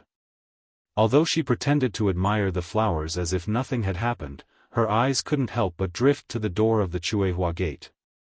That courtyard, that door. That flower, that person. The little fellow stood outside the door and was stunned for about 5 seconds. Xianxia didn't say anything and just looked at her with a smile. He watched as the expression on her face changed from dazed to surprised, and finally into a kind of crazy ecstasy. Daddy, Daddy. Daddy, Daddy, Daddy. She opened her small hands and ran towards Xianxia like a spoiled child. At this time, Xianxia threw the big cat aside, then quickly stepped forward and hugged her tightly in his arms. The best gift was a hug after a long separation. This kind of hug didn't just come from love. It could also come from family. Daddy, I missed you so much. I missed you so much. Xianxia squatted on the ground, the little fellow buried her head deep in his shoulder, and then started to act spoiled to him in a muffled voice. Xianxia hugged her small body, and his palm unconsciously rubbed her back gently. After not seeing her for a long time, Nian had grown taller again. With just a casual glance, Xianxia knew the exact height of the little fellow. 125, 11 cm. This height was considered above average among children of the same age. According to this trend, Nian should be like her mother in the future, with a pair of straight and slender legs. Yes, definitely at the level of a supermodel. Although Xianxia had been away for more than a year, the little fellow didn't look like him at all. Instead, she was more clingy to him than before. The father and daughter were lovey-dovey for a long time. The little fellow refused to let go for a long time, as if she was afraid that if she let go, Xianxia would leave again. When the little fellow was tired of being lovey-dovey in Xianxia's arms, her eyes naturally drifted to Qin Ruoying. Mommy! You're awake? As she spoke, the little fellow pushed Xianxia away, as if she wanted to run to Qin Ruoying. But at this time, Xianxia suddenly pulled her back. Nian, wait a minute, Mommy has just recovered, and now there are still some sequelae. She can't even recognize Daddy, just like an injured small animal. If we get too close, we may scare her, and then her old illness will relapse, so you'd better not go over now. Let's give her some space and let her be alone. When Mommy's illness is fully recovered, we'll go out to play as a family, okay? After hearing that Daddy did not allow her to get close to Mommy, the little fellow's mouth immediately pouted. She was still very obedient, so she immediately retracted the leg that she had stepped out. But, although she retracted her leg, her little eyes were still fixed on Qin Ruoying. That pair of big watery eyes stared at Qin Ruoying, and Qin Ruoying could not help but frown. The reason why she did not leave immediately was that everything in the courtyard gave her a familiar feeling, and she had no place to go. Even if she had lost her memory, Qin Ruoying still felt that the little girl in front of her was very familiar. This feeling was even more familiar than the one that Chen Shi gave her. After all, Chen Shi was only her lover. And this little fellow in front of her was a piece of flesh that had fallen from her body. Therefore, Qin Ruoying just frowned and looked at the little fellow. She stood still on the spot. The little fellow remembered Daddy's teachings, and even if she wanted to go forward, she did not dare to. This strange atmosphere lasted for a few seconds. When Chen Shi realized that something was wrong, his mind suddenly throbbed, so he softly whispered in the little fellow's ear, "Nian Nian, why don't you go and try? Mommy doesn't know me, but maybe she knows you. Don't worry, if Mommy does anything strange, Daddy will pull you back immediately, just like going to the zoo to see an orangutan." Chen Shi carefully reminded the little fellow of the rules of entering the garden. However, he forgot the most important point, and that was, Qin Ruoying was already a celestial being. Therefore, if he did not use telepathy, every word that he said to the little fellow would be transmitted to Qin Ruoying's ears. As a result, Qin Ruoying silently watched the father and daughter's performance as if she was looking at an idiot. Please remember the domain name of this book, .com, Wonderful Book Mobile Version Website, .com.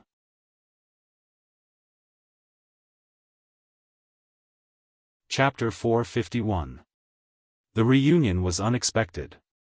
I hope you've been well since we last met. Qin Ruoying heard every word of the conversation between the father and daughter.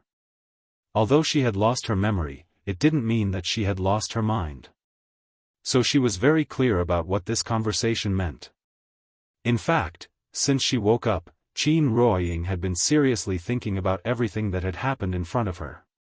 The reason why she was able to remain so calm and collected was simply because that was her personality to begin with. At this time, although Qin Ruoying didn't wear a sign on her face at all times like Qin Wanqing with the words, "Keep away," clearly written on it, she still gave people a feeling that it was difficult to approach her. After losing the emotional bond between her and Chen Shi, she finally showed her true self. After all, a woman couldn't just be gentle to strangers, right? This was the Qin Ruoying that Chen Shi knew at the beginning. She was a real goddess. So, she could only be admired from afar and couldn't be touched. Chen Shi didn't dare to get close to her. At this time, the little girl also found that her mother had become a little different from before. So, even with Chen Shi's encouragement behind her, the little girl still refused to take a step forward. Children were actually very sensitive. When the little girl found that her mother looked at her in a completely different way, it was as if someone had poured a bucket of cold water on her in the middle of winter. She was completely cold. It wasn't that she didn't want to, but she didn't dare. Seeing this, Chen Shi had to whisper a few words of encouragement in the little girl's ear. But after the little girl heard it, she still cowered and refused to go forward. Regarding this, Chen Shi couldn't help but have a headache. But at this time, a surprising scene suddenly appeared. Qin Ruoying, who had been motionless all this time, actually took the initiative to wave to the little girl, as if to ask her to go over. Seeing this, how could the little girl hold back? Almost instantly, she took a step forward and directly pounced on Qin Ruoying. "Mother! Mother! You're finally awake. I miss you so much." As soon as he got close to Qin Ruoying, the little guy suddenly hugged her waist and buried his head in her waist, acting very coquettishly. At that moment, Qin Ruoying's body clearly stiffened. But then, she took the initiative to place her hand on the little fellow's head and gently stroked it. Qin Ruoying didn't know why he was so close to this little girl. After being hugged tightly by her, Qin Ruoying faintly felt a strange yet familiar intimacy. Could it be, am I really her mother? Thinking of this, Qin Ruoying couldn't help but turn to look at Chen Shi. At this time, Chen Shi was smiling from the bottom of his heart because of their reunion. It was fine even if he didn't laugh. This smile made Qin Ruoying's face turn cold. She even began to wonder if she had been deceived by this father and daughter pair. This unique reunion quickly came to an end. Except for the little fellow, Qin Ruoying didn't show any face to anyone. One had to know that there were no outsiders in this house. One was her husband, the other was her father. The two most important men in her life could only stand aside at this moment, looking helplessly at her and the little fellow playing in the courtyard. Although the scene of this reunion might be a little different from what they had imagined. But at least their family was reunited. Xianxia was back, and Qin Ruoying was also awake. This family, it finally felt like home again. Then, the power of cooking returned to Xianxia's hands. In order to celebrate this reunion, Xianxia used all his trump cards. Whether it was flying in the sky, running on the ground, or swimming in the water, everything had to be served on the table today. In short, 9 dishes and 1 soup were served, and everything was to be perfect. The little fellow hadn't eaten Xianxia's dishes in a long time, so when the first dish was served, she pulled Qin Ruoying directly to their seats, and kept yelling for her father to hurry up and serve the dishes. Qin Ruoying didn't stand on ceremony. Although she hadn't acknowledged Xianxia yet, she didn't feel a trace of repulsion towards this man in front of her. Instead, she felt a faint tug at her heart. She was secretly observing Xianxia, but she didn't know that her every move had been seen by Xianxia. Xianxia was very pleased with himself, but he didn't show it on his face. If it wasn't for the fact that his sister-in-law hadn't woken up yet, and he had to go to the spirit mirror again, Xianxia even wanted to spend more time with Ying after she lost her memory. Dinner was quite enjoyable. During the meal, Qin Ruoying didn't say a word, so the little fellow naturally became the communication bridge between her parents. Under Xianxia's instructions, she kept yelling for her mother to eat. That silly little look of hers made Qin Ruoying chuckle. Qin Yongyan had never liked to interfere in his children's affairs. Seeing that Xianxia had returned safely, he could naturally take off the burden on his shoulders. Therefore, after confirming that Qin Ruoying's amnesia wasn't a big problem, he hastily ate his dinner, and then went back to his room to shut himself in. After dinner, the sky had already darkened. By the time Xianxia finished cleaning up the table and chairs, the little fellow had already pulled Qin Ruoying back to the west wing to watch cartoons. Xianxia hesitated for a moment outside the door. Just as he was about to step into the room, Qin Ruoying's cold voice sounded from inside the room. "Get out." Hearing this, Xianxia could only shake his head and smile bitterly. Well, he didn't even have the right to enter the room now? Xianxia was really depressed. At this time, the little fellow didn't forget to add, "Dad, you play by yourself. Mom said, you're not allowed to enter the room. I'll sleep with Mom today." Xianxia had no choice but to turn around and walk into the guest room that Xiao Yuan stayed in before.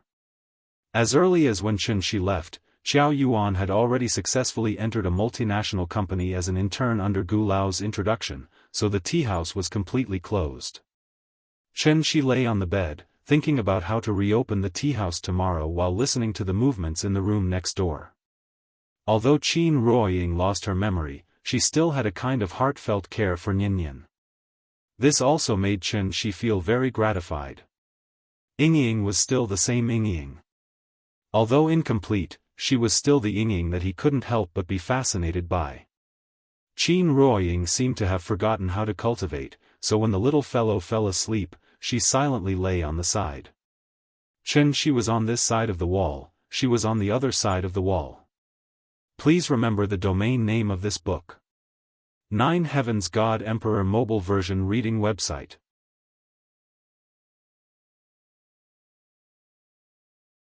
Chapter 452. It was night. It was a dark and windy night. Without alerting anyone, Xianxia quietly slipped into the east wing from the guest room. After returning home this time, he actually had a lot of urgent matters to deal with. The first in line was Qin Ruoying, then the second in line was, naturally, it was his sister-in-law. Qin Shueqing was lying quietly in the east wing. The furnishings in the room were almost exactly the same as 2 years ago. Under the protection of Chen Shi's restriction, not to mention thieves, even Wang Chuanjiu could only look at her daughter through the window. Although Qin Shueqing had a bad temper, her heart was still quite soft. She definitely belonged to the type that was tough on the outside but soft on the inside. Therefore, sometimes even Chen Shi would suddenly feel that his sister-in-law was quite cute. Therefore, even without Qin Yongyan saying anything, Chen Shi had already decided that he must wake his sister-in-law up tonight. As a result, as the brother-in-law, tonight, under the eyes of his wife, he sneaked into his sister-in-law's room. After all, Ying was his lover, so Chen Shi didn't need any medium at all. He could directly find Qin Ruoying's soul among the thousands of souls. His sister-in-law didn't have this kind of spiritual bond with him, so Chen Shi needed some kind of medium to find her soul. This medium was naturally Qin Shueqing's physical body. Qin Shueqing was still wearing the white training clothes that she wore before she fainted. After Chen Shi pushed open the door and entered, the first thing that came into his sight were the 2 towering mountains. His wife was in the opposite room, but as the brother-in-law, he sneaked into his sister-in-law's room in the middle of the night. Although he did it to do a good deed, this kind of feeling was somewhat strange. Moreover, with Chen Shi's cultivation, what difference did it make if his sister-in-law wore clothes in front of him? Of course, Chen Shi was not a lecherous and wretched person, so he immediately withdrew his divine sense, then closed his eyes and came to Qin Shueqing's side. Chen Shi sat down beside his sister-in-law with his legs crossed and placed the soul mirror flat on her forehead before sending his consciousness into it again. As the saying goes, unfamiliar the first time, familiar the second. With the previous 2 experiences under his belt, Chen Shi was already very familiar with the process of entering the soul mirror again. It was still that space of consciousness. But this time, however, the space of consciousness that Chen Shi saw was different from the last time. Instead, it was like before the chaos was formed. The dim aurora and the green nether river were gone. All that was left were thousands of unconscious souls drifting about in the chaos. After Chen Shi arrived, the thousands of Yin souls immediately fled in all directions as if they were avoiding the god of plague. Seeing this, Chen Shi did not have any suspicions. After he poured his inner yuan into Qin Shueqing's body, a glimmer of light appeared between Qin Shueqing's eyebrows. Then, a wisp of Yin soul flew out from the thousands of Yin souls, then went straight to Chen Shi's side and began to circle around his soul. Chen Shi observed carefully, and after confirming that this wisp of Yin soul had Qin Shueqing's aura, he wrapped it with his own soul and brought it out of the soul mirror. After Chen Shi released this wisp of Yin soul, it directly disappeared into Qin Shueqing's forehead. Then, Qin Shueqing's eyelids trembled slightly. Seeing this, Chen Shi did not show any joy on his face. Instead, he suddenly frowned. Because he realized that, the entire process was unbelievably smooth. It was different from when he was searching for Ying's soul. This time, it felt as if the soul mirror had taken the initiative to return Qin Shueqing's soul to him. How could Chen Shi not find this strange? After all, the soul mirror was a connate treasure. Chen Shi would not be surprised if an artifact spirit was born from it. At this thought, Chen Shi immediately held the soul mirror in his hand and began to seriously think about everything he saw in the soul mirror. Why was it so easy to find his sister-in-law's soul after he spent so much effort to find a part of Ying's soul? Also, what was the situation with the Nether River? Why did Ying's soul appear at the end of the Nether River? Previously, he had been anxious to find Qin Ruoying's soul, so Chen Shi did not pay too much attention to these details.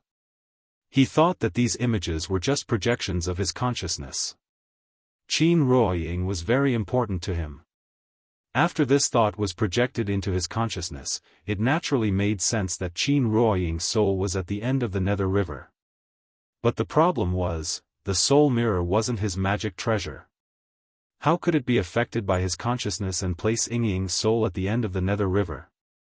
Moreover, when he brought out Qin Ruoying's soul, the resistance was so great that Yingying lost a part of her soul. So why was it so easy and smooth when he brought out his sister-in-law's soul? The more Qianxi thought about it, the more he felt that something was wrong. Abnormal things in the world were strange. This was just too strange. How many more secrets was this broken mirror hiding? At this thought, Qianxi prepared to let his soul out of his body again and explore the soul mirror. However, right at this moment, Qin Xiuqing suddenly opened her eyes. The soul state was unconscious, so Qin Xiuqing's memory was still stuck at the time before she fell into a coma. Therefore, when she opened her eyes and saw Qianxi sitting by her bed, Qin Xiuqing was stunned. Qianxi was so focused on the soul mirror that he did not notice that Qin Xiuqing had woken up. Although Qin Xiuqing was almost 30 years old, she was still an unmarried virgin. She had never even held hands with anyone. It was already the middle of the night. How could Qin Xiuqing not be shocked when a man like Qianxi suddenly appeared by her bed? Brother-in-law sneaked into her room? How was she going to face people in the future? Her sister-in-law had a bad temper. After being provoked, he went berserk on the spot and directly kicked at Qianxi's waist. This kick, she had used 120% of her strength. After all, Qin Xiuqing had already stepped into the heavenly man stage and was a genuine golden core stage cultivator. At such a close distance, plus the fact that Qianxi was completely unguarded. Therefore, by the time Qianxi reacted, her leg had already kicked Qianxi's waist, crack. With a muffled sound, her sister-in-law's right leg was immediately fractured. Then, her entire body was thrown away by Qianxi's protective qi like a rag doll that had been casually thrown away. If Qianxi had not used his true essence to catch her in time, Qin Xiuqing would have crashed through several walls before falling to the ground. Hey, that, Qianxi tried to explain, but Qin Xiuqing did not give him a chance to explain. Instead, she pointed at the door and shouted, "Get out! Get out of here! Okay, don't be agitated, I'll go out now." He had clearly come to do a good deed, but in the end, he was like a thief who had been caught red-handed. In this regard, Qianxi could only helplessly shake his head and then run out of the east wing like he was escaping. It was bad enough to be misunderstood by his sister-in-law. Who would have thought, as soon as Qianxi walked out of the east wing, he met Qin Ruoying's cold gaze head-on. How sharp were the eyes and ears of a heavenly man. As soon as Qin Xiuqing made a sound, she had already gotten up to check on the situation. After seeing Qianxi come out, Qin Ruoying did not say a word. After a bang sound, she closed the door and went back to the room to comfort the little fellow who had just woken up. Qianxi stood in the courtyard with a helpless expression. He looked left and right at the east wing, then at the west wing, only to feel a chill in his heart. This was great. The yellow mud had really fallen into his crotch. Even if it was not sh*t, it was sh*t. Then, Qianxi gloomily set up a soundproof restriction in the courtyard. Please remember the domain name of this book, .com, wonderful book mobile version website, .com.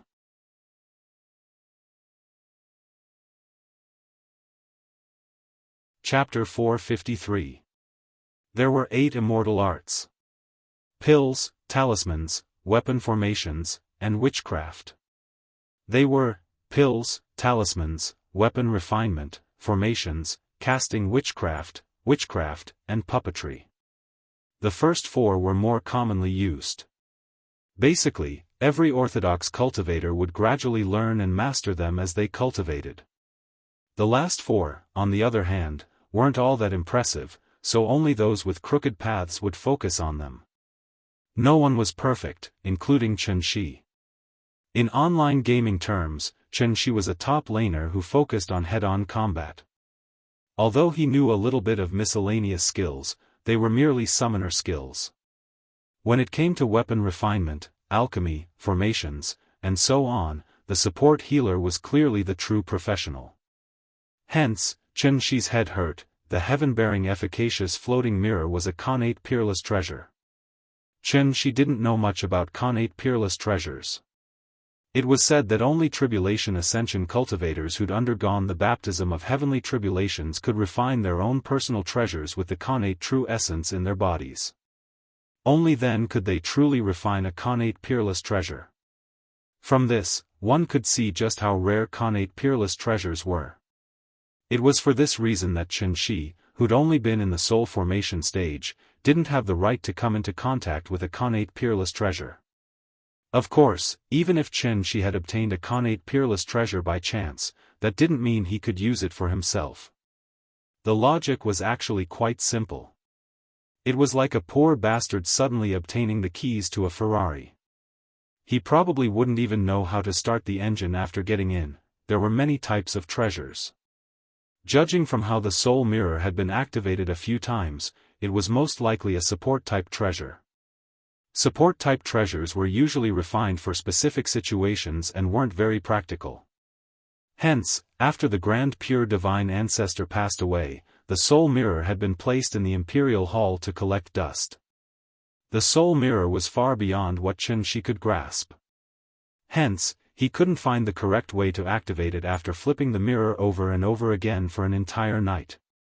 Speaking of which, it was strange, after Qianxia brought out his sister-in-law's soul, the soul mirror suddenly shut down like a phone with no battery.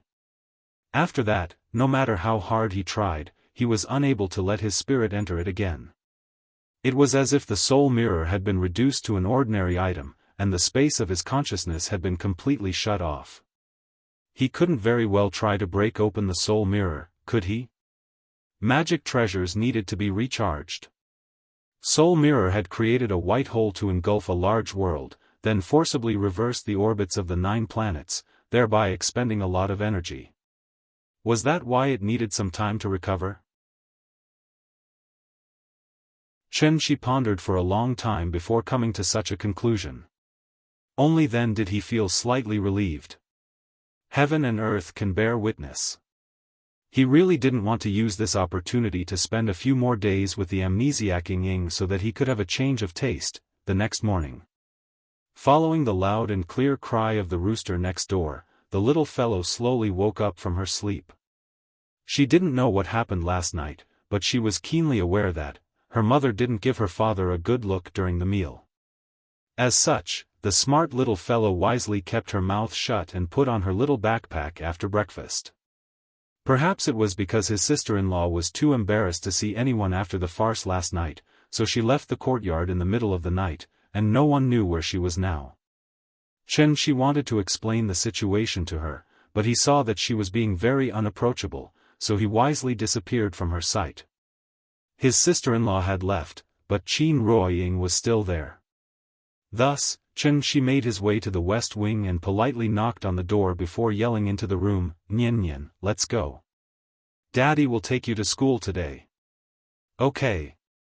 The little fellow immediately ran out of the room after hearing Qianxia's call. As soon as she stepped out of the door, she spread open her arms as if asking Qianxia to carry her. After Qianxia picked her up from the ground, the little fellow turned her head and coyly asked into the room, "Mommy, aren't you taking me to school?" The room was quiet, and Qin Ruoying didn't seem to have any intention of replying. The father and daughter waited for a while and couldn't help but look at each other. Thus, the little fellow whispered into Qianxia's ear, "Daddy, did you make Mommy angry?" "How would I dare?" Qianxia smiled bitterly and shook his head. Hearing this, the little fellow's big eyes immediately started to spin. "Daddy, do you want me to help you coax Mommy out?" This little fellow was so mischievous, she actually used the word coax. After Qianxia heard this, he immediately put her back on the ground. The father and daughter looked at each other tacitly. After that, the little fellow seemed to have received some kind of order, and quickly ran back into the room. "Mommy, take me to school, let's take the bus, it's fun." "You haven't been to my school yet. The teacher said she wants to see you." Come on. No matter how the little fellow acted coquettishly, Qin Ruoying didn't reply. In fact, since she woke up, she hadn't said more than 10 words. She was like an observer from outer space, coldly watching everything that happened around her. She only listened, but didn't speak. She didn't speak, nor did she chase the little fellow away. The little fellow grabbed her hand tightly, shaking her head and wagging her tail, constantly acting coquettishly. Finally, Qin Ruoying seemed to be convinced. As soon as she stood up, the little fellow began to drag her out with all her might. Of course, if she didn't want to go out, how could the little fellow pull her? Qin Ruoying did go out, but she still didn't give Qianxi a good look. She didn't even look at Qianxi, as if such a big person didn't exist. Therefore, the little fellow held her father's left hand and her mother's right hand, like a bridge between the two.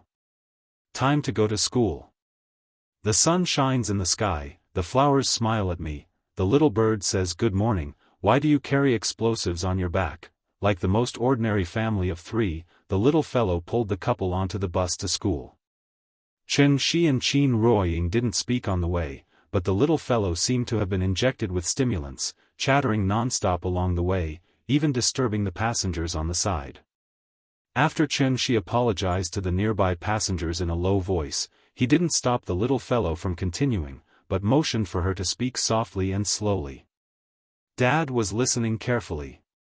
Big things like arguing with others, small things like who borrowed her eraser. The little fellow chattered non-stop, and Qianxi listened with interest. And at this time, after getting on the bus, Qin Ruoying, who had been looking out of the window, finally looked like a sculpture that came to life. She turned her head, her eyes paused on Qianxi's face for a second, and then completely focused on the little fellow.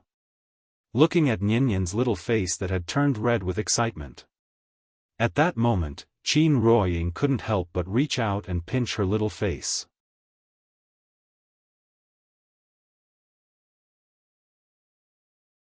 Chapter 454. Qin Ruoying's subconscious affectionate actions were naturally seen by Qianxi.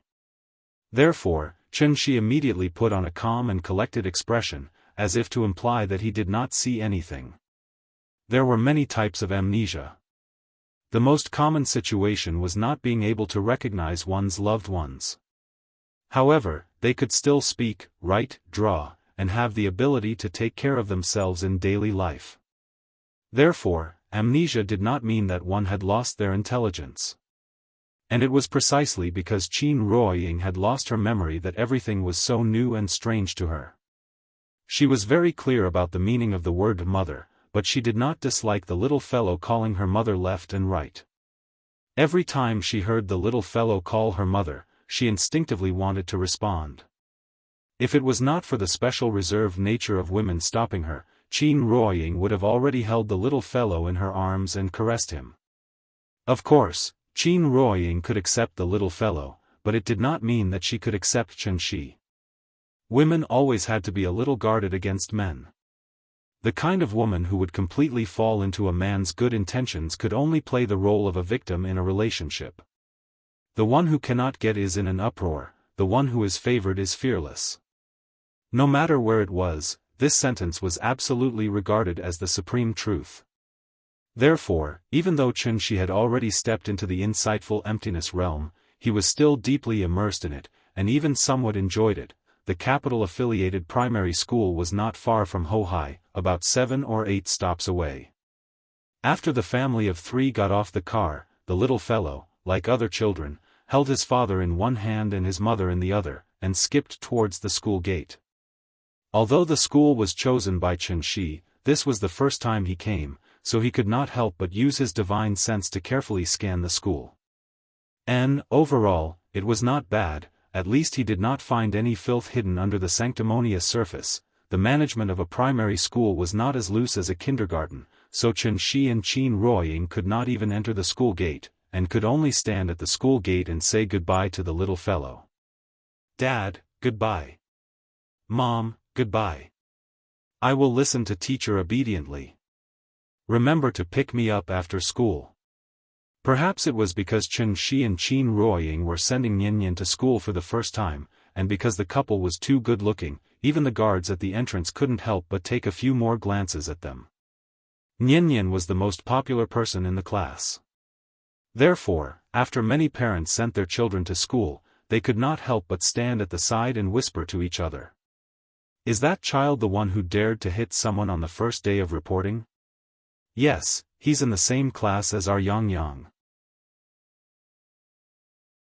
He's very handsome, but his temper is too bad. He doesn't look like a girl at all. I don't know how his family educated him. Didn't you say you were going to fire her last time? Why are you still here? Expelled? Don't joke around. She's the class monitor now. She got full marks in the first half of the exam.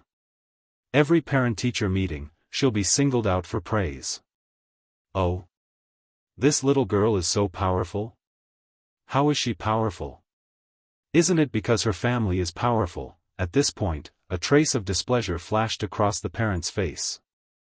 Then, with a look of disdain, she said, I heard that her family has an education system. They're different from us commoners. Her performance in school directly affects the evaluation of the school. How can a child like this not be powerful? I see. She quietly listened to the conversation from the side. It was because Nian's performance in school was too outstanding that these parents began to suspect that the school had given Nian special treatment. If one thought about it carefully, this kind of narrow-minded thinking could be understood. Every parent wanted their child to be outstanding and stand out from the crowd. Any child who was able to enter the capital-affiliated primary school had at least gone through several rounds of screening. Basically, it could be concluded that they were good seedlings that far surpassed their peers. But it was a pity that excellence was always measured by comparison. Compared to Nian, even the smartest and most outstanding child could only be reduced to ordinary in the end. After all, when it came to comparing fathers, no one could compare to her. When he left the last time, she was worried that he would take a long time to come back, so he took the initiative to remove the first layer of seal on Nian's body. It was also from then on that Nian gradually became different from other children. Although Nian didn't know how to cultivate, she had already found a sense of qi when she was 5 years old. This innate affinity for spirit energy was something that many people didn't have. This was the so-called talent that was bestowed to her by God. Others couldn't be envious of it. She had been gone for more than a year, and Nian had also been washed by the tide of spirit energy in the courtyard for more than a year. She was still young, so she couldn't see anything for the time being. But if she continued to develop at this speed, it was estimated that it wouldn't be long before Nian would be able to skip a grade. Skip from 1st grade to 3rd grade, 3rd grade to 6th grade. Skip from 1st grade to 3rd grade, and directly enter university in 1st grade. At that time, she probably wouldn't be an adult and would have graduated from university. Could it be, in the future, would he have to send Nian to the junior class of the Chinese Academy of Science? She was still seriously thinking about whether to put the seal back. After Qin Ruoying saw Nian's figure disappear, she turned around and walked out along the street. Seeing this, she had to temporarily put this problem to the back of his mind, and then quickly followed. Hey, Ying, where are you going? This time, there was no little guy in the middle to act as a bridge, so she didn't dare to follow too closely. Seeing that he was so self-conscious, Qin Ruoying let him be. As a result, the couple who were incomparably loving in the past were now like a couple who quarreled and broke up. One in front and one behind, they were silent and walked aimlessly on the street. Well, in addition to taking care of Nian's daily life, she also had to pay attention to not let his wife get lost at all times, back to the cloud-piercing shuttle that accidentally broke into the Tianshu ruins. This cloud-piercing shuttle was not simple. Its source of power was completely dependent on spirit stones. As long as there were enough spirit stones, it could even cross the entire Milky Way. Earth was about 6 billion kilometers away from the Oort Nebula. Even if it flew at the speed of light, it would take nearly 6 hours to reach it. Although the cloud-piercing shuttle's flying speed did not exceed the speed of light, it could perform short-distance space jumps. And this was the embodiment of the true meaning of the word void that Dongshu stage cultivators used. Chenghua and Yi Ji. Just like that, the two daring youths piloted the cloud-piercing shuttle towards the direction of the sun. Along the way, they discovered many planets, from Pluto to Neptune, then to Saturn and Jupiter. Although these planets were large in size, they were all dead planets. So even though the two of them kept stopping along the way, they quickly arrived at Mars. After Chenghua drove the cloud-piercing shuttle around Mars, an aqua-blue planet came into view. Yi Ji was the first to discover that this planet was different from the rest. The planet's environment directly affected its color, so under normal circumstances, one only needed to look at the color of the planet to determine if it was suitable for habitation. Earth was aqua-blue, like a sparkling and translucent sapphire. It was very beautiful. But the most eye-catching thing about it was the spirit chi of heaven and earth that kept flowing out. This was a sacred cultivation ground? Yi Ji was stunned. After being stunned for a long while, he excitedly pulled on Chenghua's sleeve and shouted, "Chenghua, look, there's spirit chi on that planet. Please remember the domain name of this book." 9 Heavens Divine Emperor Mobile Version Website.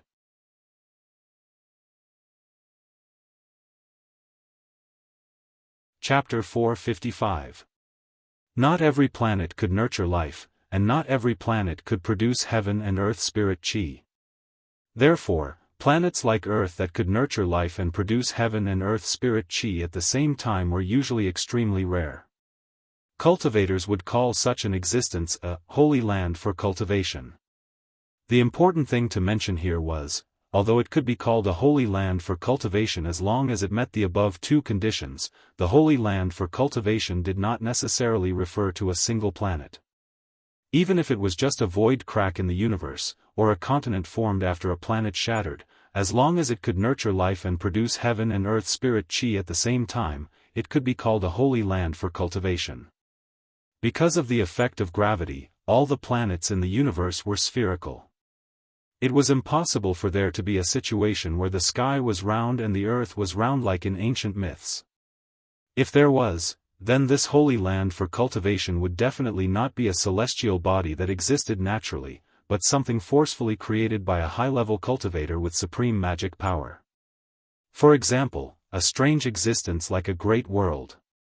Earth was really too beautiful. It was a natural product from the chaotic universe. How could man-made things compare to it? The Supreme Palace enclosure sounded very powerful, right? It was actually just a continental plate floating in the universe. Enclosure, read, Yuan, as in broken walls and ruins.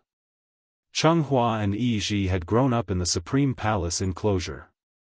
Even though they would explore other planets when they had nothing to do, looking for life planets for fun, they had never found a true planet-level holy land for cultivation.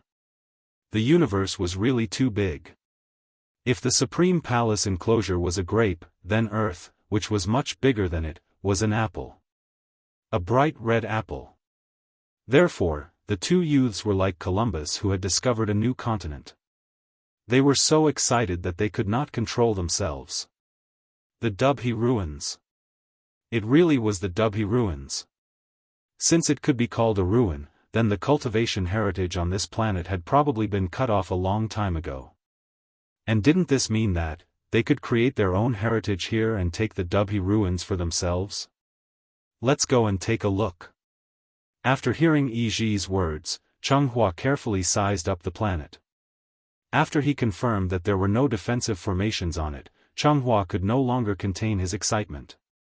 He drove the cloud-piercing shuttle and rushed over. Wait, we haven't confirmed if there's any danger up there. If we barge in rashly like this, we won't be able to deal with any danger with our current cultivation, so I think we should inform our family first and wait for them to send reinforcements. As he spoke, Yi Ji took out a voice transmission spirit talisman. Seeing this, Chenghua couldn't help but be stunned for a moment. Then, he pretended to be indifferent and replied, "Well, okay. Wait a moment, I'll activate the talisman now." ch chung chung chung chung chung chung chung chon chung ch chung Chonghua actually took advantage of the time when he was distracted, and snatched the talisman from his hand, and fiercely tore it into pieces.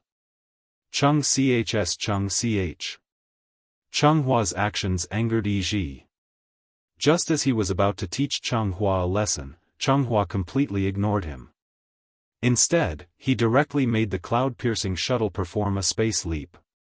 Whoosh! Yi Ji felt his vision blur. When he could see his surroundings clearly again, he realized that he was already in the orbit of the moon. The blue planet was not far in front of him. Because they were so close, Yi Ji could even see the mountains and rivers on the ground with his naked eyes. Seeing this, Yi Ji was not happy. Instead, he was angry. He hurriedly turned his head and realized that the high-grade spirit stone at the front of the ship had lost its luster. This was a sign that the spirit stone had been used up. Their cultivation levels were too low, so they could only rely on the spirit stone to drive the cloud-piercing shuttle. If they were flying normally, it would be fine. There was no resistance in the universe, so the consumption would be very low. But if they performed a space leap, every space leap was equivalent to the full-strength attack of a Dongshu stage cultivator. Thus, even a high-grade spirit stone of exceptional quality could not support the cloud-piercing shuttle to perform space leaps frequently. The two of them had only brought a total of 2 upper-grade spirit stones with them this time. Now that they had wasted one, how could Yi Ji not feel distressed? Are you crazy? You want to jump such a short distance? Once the spirit stone is used up, what are we going to do? Don't tell me you really want to fly back slowly? Yi Ji looked as if he expected better from him. Chonghua, on the other hand, smiled cheekily and did not seem to mind. Their cultivations were on par with each other, so it was impossible for Yi Ji to take him down easily. Tell me, what exactly do you want? Seeing Yi Ji's impatient expression, Chonghua knew that he was really angry this time. Thus, Chonghua immediately put away his cheeky smile and said to Yi Ji in an extremely serious tone, Yi Ji, have you heard of an old saying? Life and death are up to fate. Riches and honor are found in danger. Since the two of us can obtain this opportunity, why should we be so cautious and overcautious? You and I are both bastards in our families. We are not well liked. Once the news gets out, we will not be able to eat meat and soup. Hearing this, Yi Ji could not help but interrupt him. He said anxiously, do you really think this heavenly pivot ruins is a good place? There might be some great danger lurking within. With the cultivation of the two of us. Whether it is dangerous or not, we will know once we explore. Chonghua did not wait for Yi Ji to finish and interrupted him decisively. He had already made his decision. So no matter how much Yi Ji objected, Chonghua had to go and explore today. Yi Ji wanted stability. Chonghua wanted danger. This was the first time the two of them had such a huge difference in opinion. Chonghua stiffened his neck and refused to budge. Seeing this, Yi Ji could only sigh and compromise. Fine, I am afraid of you. I will listen to you, but you must remember, the moment we discover anything wrong, we must leave this place immediately. I do not want to be buried with you. His anger was real, and so was his friendship. Seeing Chonghua so determined, Yi Ji could only let him be. Alright, don't worry, I may be brave, but I am not stupid. Moreover, we still have the cloud-piercing shuttle. Even if we encounter danger, we can easily retreat. Chonghua blinked and began to pilot the cloud-piercing shuttle towards Earth. Please remember the domain name of this book. 9 Heavens Divine Emperor Mobile Version Website.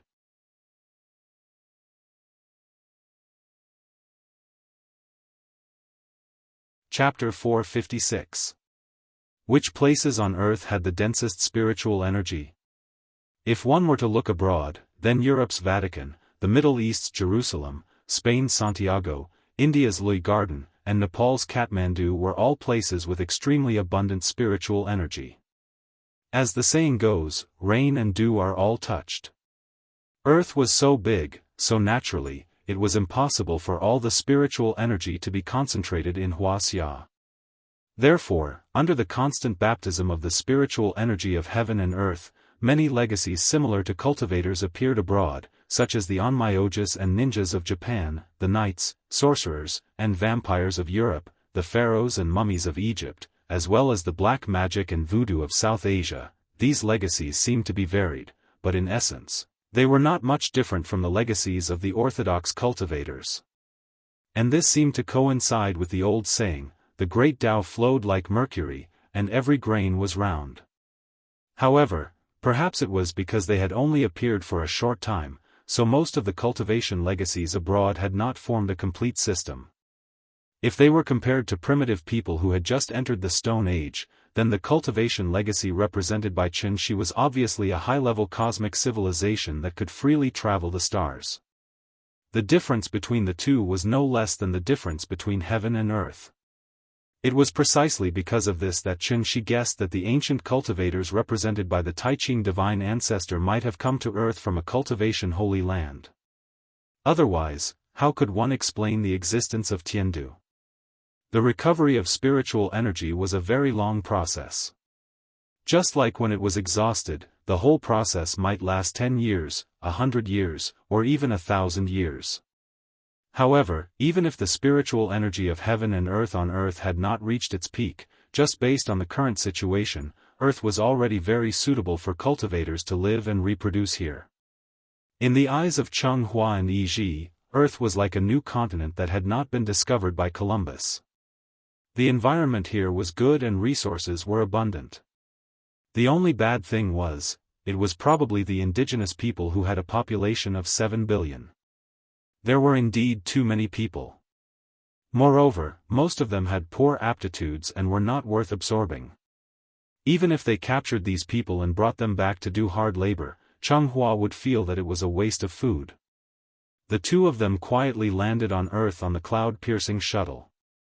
The place where they landed, it was none other than Yellowstone Park, where Xianxia had refined the Adumbra flower. The spirit qi in this place was surging, and some of the medicinal power left behind by Xianxia when he was refining pills could be faintly felt. Therefore, Yellowstone Park naturally became the first stop of their trip. If I remember the name correctly, this should be a low-level technological civilization. Cheng Hua steered the cloud-piercing shuttle through the skies of the United States. Occasionally, he would lower his head to look at the buildings below.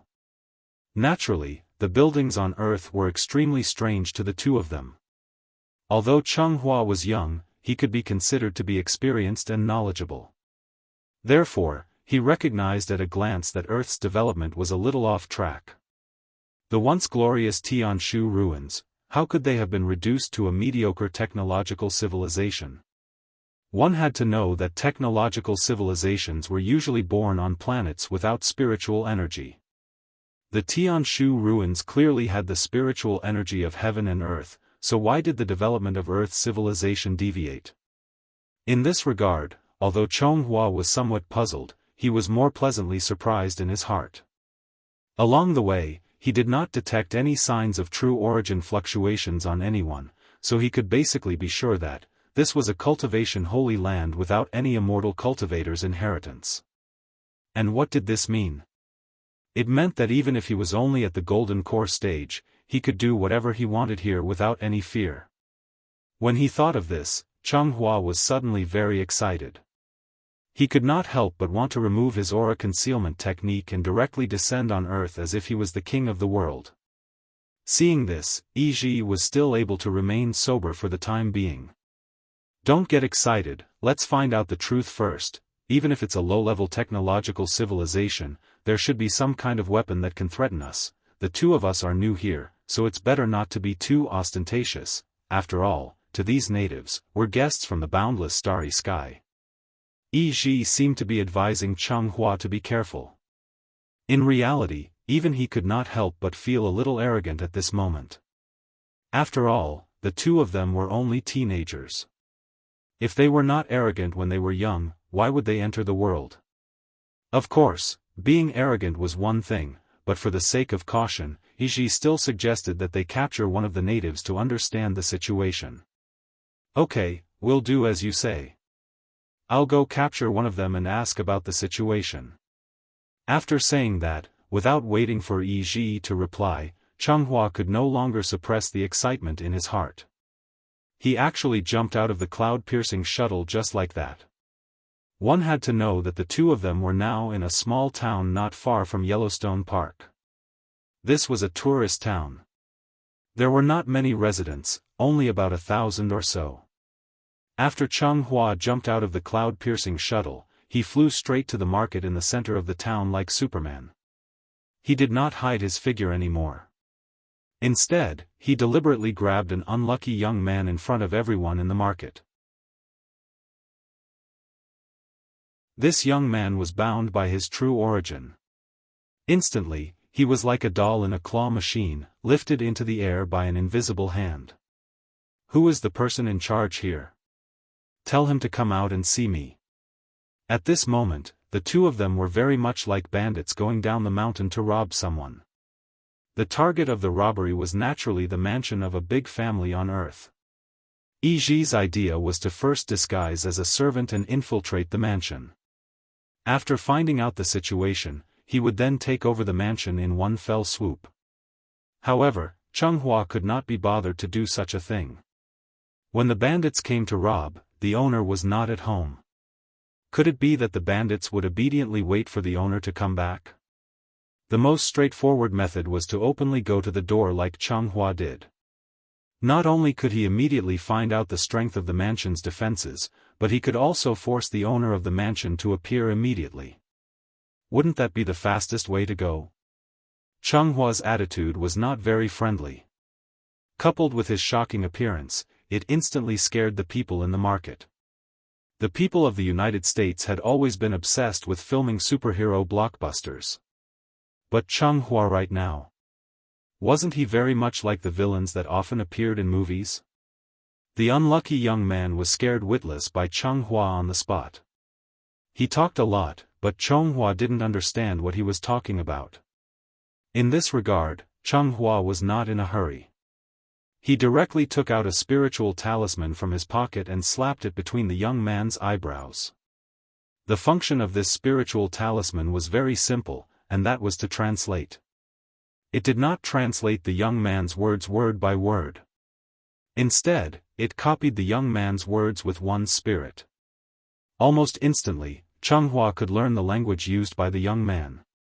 However, just as Changhua was busy learning English, a very discordant sound suddenly rang out in the market. Bang! Bang! Bang! It was the sound of a gunshot. Seeing that Changhua could freely float in the air like Superman and make threatening moves to the town's residents, the town's police patrolling the market directly took out their guns and decisively fired.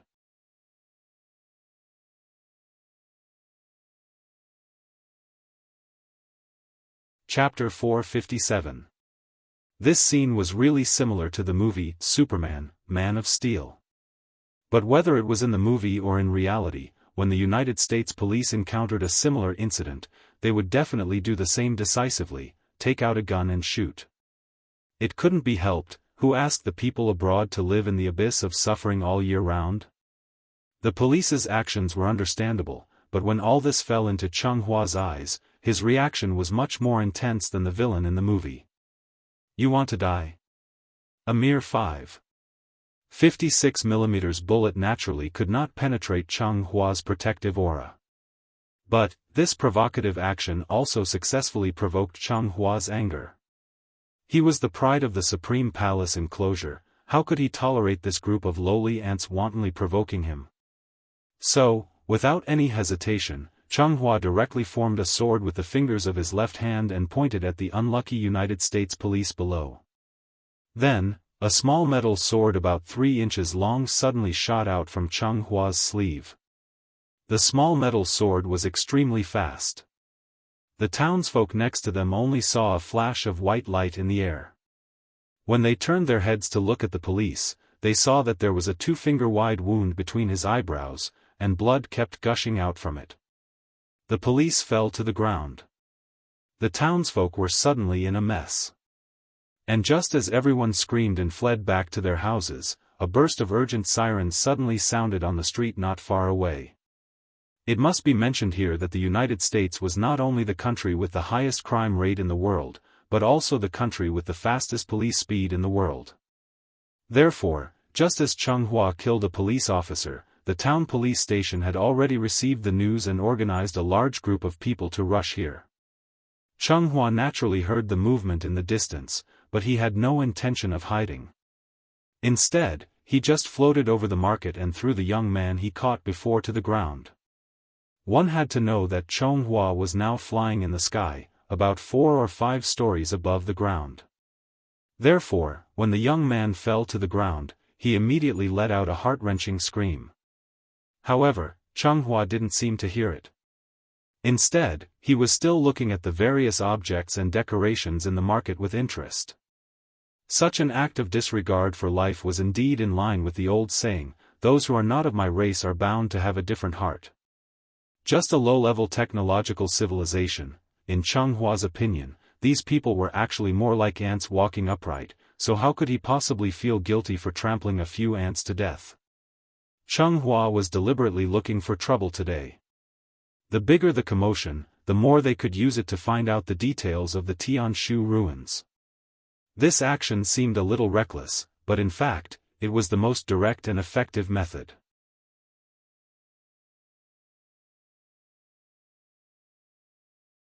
Warning. This is a cultivator from Wuxia. His strength is far beyond X level. It was strange. Although Cheng Hua came from outside the solar system, he still had a standard Asian appearance. Moreover, he was different from the emaciated and sallow Asians in Southeast Asia. Therefore, the United States military recognized him as a Wuxia person almost immediately. A celestial from Wuxia? Why did he suddenly come to the United States to cause trouble? One should know that there were many unwritten rules in this world. One of them was, existences above peak strength usually did not step out of the country. The reason was very simple. Once a peak strength grandmaster left the country, the United States people would use all kinds of methods to capture these grandmasters who were close to superpowers for experiments. They wanted to perfect their exoskeleton armor through science and achieve the goal of mass-producing peak-strength grandmasters.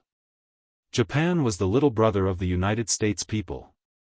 Moreover, the Enyang Liao controlled almost all the practitioners in Japan. Therefore, the United States people rarely captured Enyang masters for experiments. Wuxia and Japan were different. There were too many rogue practitioners in Wuxia. There were simply too many existences like Sun One. Therefore, they became the main source of experimental materials. Although martial artists and necromancers had combat strength far beyond ordinary people, they were still too weak to fight against the state machine. You know martial arts, I know science. Even peak-strength martial artists knew how to cherish their lives. How could a celestial easily provoke the United States? Other than Chen Shi, no one would want to test the power of a nuclear bomb. X level was very powerful and rare. The United States people had been coveting this level for a long time. They just could not find suitable experimental materials. Therefore, when the Pentagon confirmed that Cheng Hua was at least X level, the senior military officials present were collectively excited. As long as they captured this X level, the bottleneck of exoskeleton armor technology would be able to achieve a breakthrough. God bless the United States.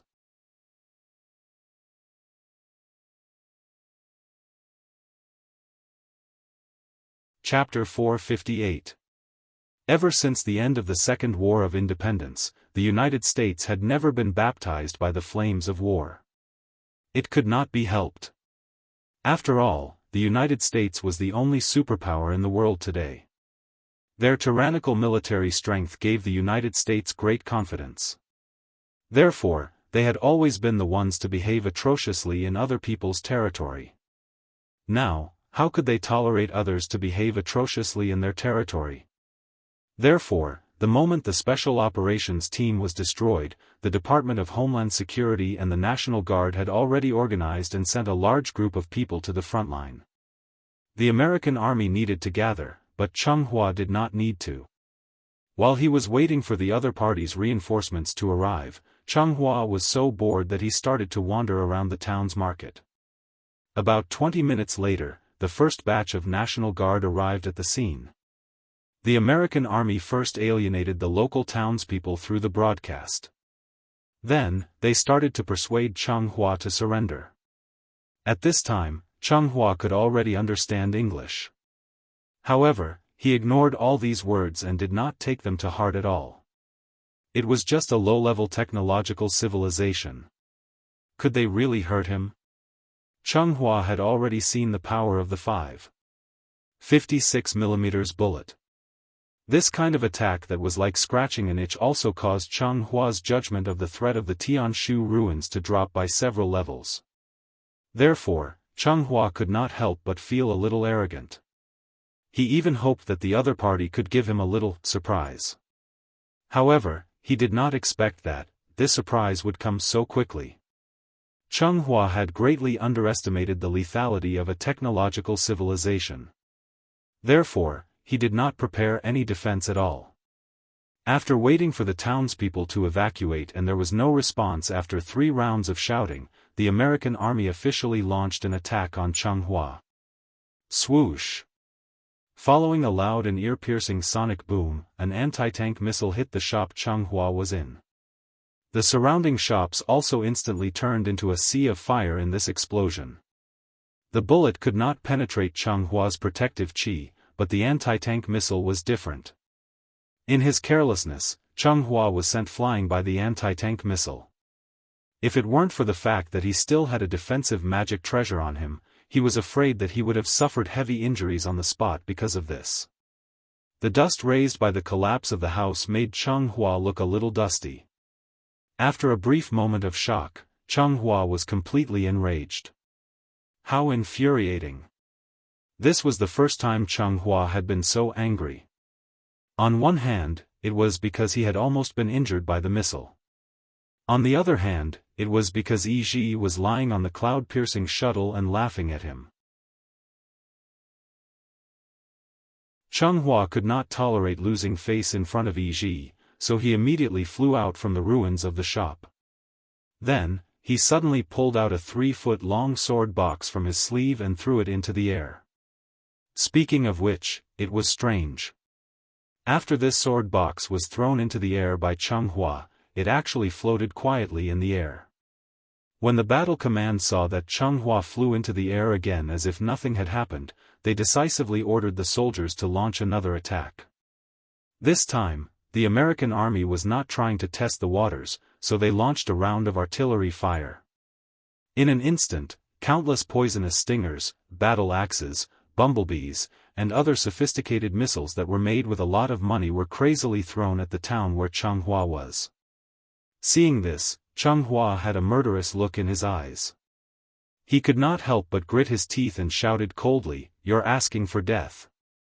Before he finished speaking, the sword box that Cheng Hua had thrown into the air before seemed to have received some instructions. A secret door suddenly opened on the top of the box, and then countless small metal swords suddenly shot out from it. These small metal swords were like a school of fish at the bottom of the sea. After they came out of the sword box, the small metal sword started to swim flexibly in the air. Although the missile's flying speed was fast, the small metal swords were obviously faster. Bang! Bang! Bang! It was accompanied by a series of explosions. The American Army's round of artillery fire was actually blocked by the small metal swords just like that. At that moment, almost everyone in the battle command at the back was shocked by this strange scene. Is this the strength of a Super X level? Is this still a human? After the small metal swords intercepted the missiles in the sky, they did not stop because of this. Instead, they continued to fly toward the location where the American army was. These small metal swords were only about 10 centimeters long. Logically speaking, the sword box should not be able to hold many of them. However, what was strange was, from the moment Cheng Hua activated the sword box, there was an endless stream of small metal swords flying out of it, and they did not stop for even a moment. Therefore, in just a short while, the sky of the town was even covered by the small metal swords released from the sword box. The densely packed small metal swords rushed toward the location where the American army was like a swarm of locusts passing through. When had the ordinary soldiers ever seen such a strange scene? Therefore, they were frightened by the overwhelming number of small metal swords on the spot, and they fired their guns randomly. The muzzles of the guns spat out tongues of fire crazily. The bullets hit the small metal swords, and instantly there was a series of ding-ding-dang-dang sounds of metal colliding. However, it was a pity, in the end, these actions were futile. The small metal swords quickly rushed into the American Army's armored battle group. It did not matter whether it was the drivers hiding in the armored vehicles or the fully armed soldiers. In front of the small metal swords, human lives were as cheap as grass. A light cut would instantly cause a large number of them to fall. In less than 5 minutes, this rapid reaction force of 3,000 people had been completely wiped off the face of the earth by Cheng Hua. Fresh blood stained the ground red. The vast grassland that was bustling with noise and excitement earlier seemed to have turned into a mass grave 10 miles away at that moment. Even from afar, one could smell the thick stench of blood in the air. Such indiscriminate killing, Cheng Hua, I'm afraid you're going to suffer retribution in the future. Yi Ji looked at the battlefield below and could not help but frown deeply. He really did not expect that Cheng Hua was actually so vicious and merciless. Looking at the situation, Cheng Hua did not seem to treat these golden-haired natives as humans at all. The scene had already been broadcasted through the satellite and was clearly presented on the big screen of the battle command at the rear. At this moment, the entire battle command was silent. Almost everyone was stunned by the tragic and bloody scene in front of them. Nuclear bomb. Request to use nuclear bomb. After coming back to his senses, the supreme commander of this battle seemed to have gone mad as he frantically requested the military headquarters to use nuclear bomb. However, what no one expected was, the military headquarters actually rejected his request very decisively. The Yellowstone Park supervolcano is in an active period. Once the nuclear bomb is used, it is very likely to cause the supervolcano to erupt accidentally. The moment he heard this reason, the colonel despaired. However, what he did not know was, when the military headquarters rejected his use of nuclear bomb, they also submitted another request to the White House. The use of nuclear bomb is restricted. The military situation is urgent. Please inform Hua Xia and ask Wu Lian to urgently dispatch X-level military support to us.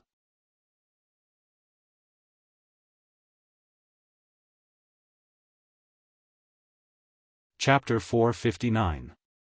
From the day the Declaration of Independence was issued, the United States had only been established for 200 years. Therefore, even if the United States was very powerful today, it was inevitable that people would call it a country without a history. This was the so-called heritage. It was also the only thing the United States lacked today. Therefore, after confirming that nuclear bombs could not be used, the military staff decisively turned their attention to Hua Xia on the other side of the ocean. Unlike the United States' pale historical heritage, Hua Xia had countless talented people since ancient times. Although most of these people were wild cranes, they had always liked to drift with the wind and call the world their home.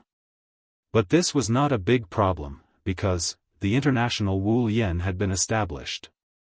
In the end, Hua Xia was still a country that paid attention to human relationships.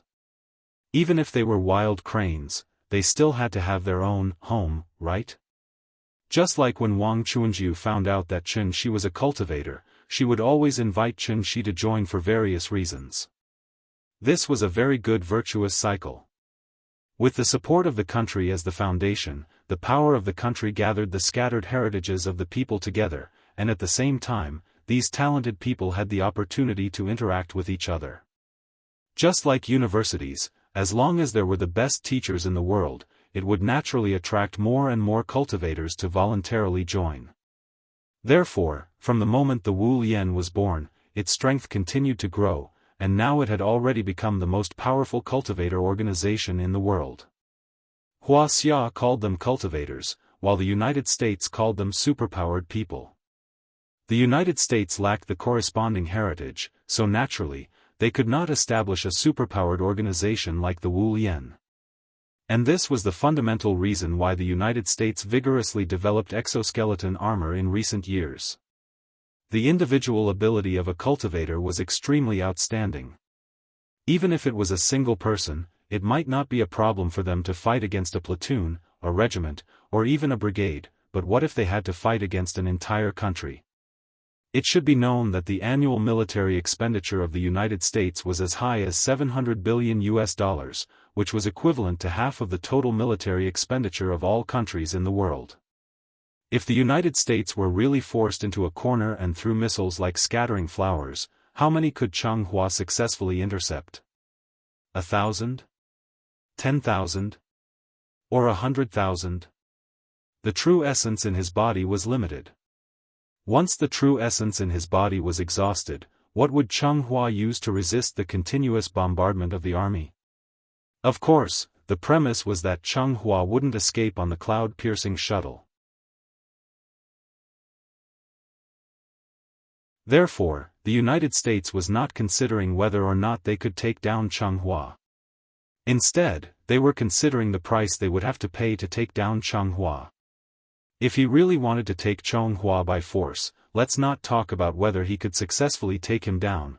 Once the war started, the United States would definitely suffer a lot of economic losses. Don't damaged tanks need to be repaired? Doesn't a destroyed town need to be repaired? Don't the people who have been affected by the war need the state to step in and provide subsidies? Behind each bullet was a brand new US dollar bill. Behind every soldier who died in battle, there was also a thick stack of compensation money. This was all money. Did they really think that the United States wouldn't know how to settle scores? It wasn't that they didn't know what to do with Cheng Hua. They just wanted to solve this problem in a simpler way. Cheng Hua wasn't a grinning alien. At first glance, they could basically confirm that he was from Wuxia. Since he was an esper from Wuxia, then naturally, Wuxia should step in and take him away. The decision made by the military actually meant that they had given up on this great opportunity to capture an X-level esper alive. Thinking about it carefully, it really did hurt a little. Cheng Hua didn't know what the United States were thinking. After destroying this rapid response team, he put away the sword case and leisurely returned to the small town's market. He wasn't in a hurry. After beating up the naughty kid, wouldn't it give him time to go back and find his father? Thus, he began to wander around the market without a care in the world. There was a convenience store in the market. Cheng Hua picked up a piece of chocolate and tore open the packaging. After thinking that it was some kind of food, he decisively put it into his mouth. What is this? Why is it so delicious? E.g. I found something good. Come down and try it. In the Tai Wei enclosure, where industrial development was almost non-existent, there were no such delicious snacks. Therefore, this bite also completely opened the door to a new world for Cheng Hua. French fries, biscuits, candy, cheese, beef, ice cream. The convenience store wasn't big, but it had everything. Cheng Hua ate enthusiastically, but he didn't forget to ask his companions to come down and eat together. This was a major victory for technological civilization.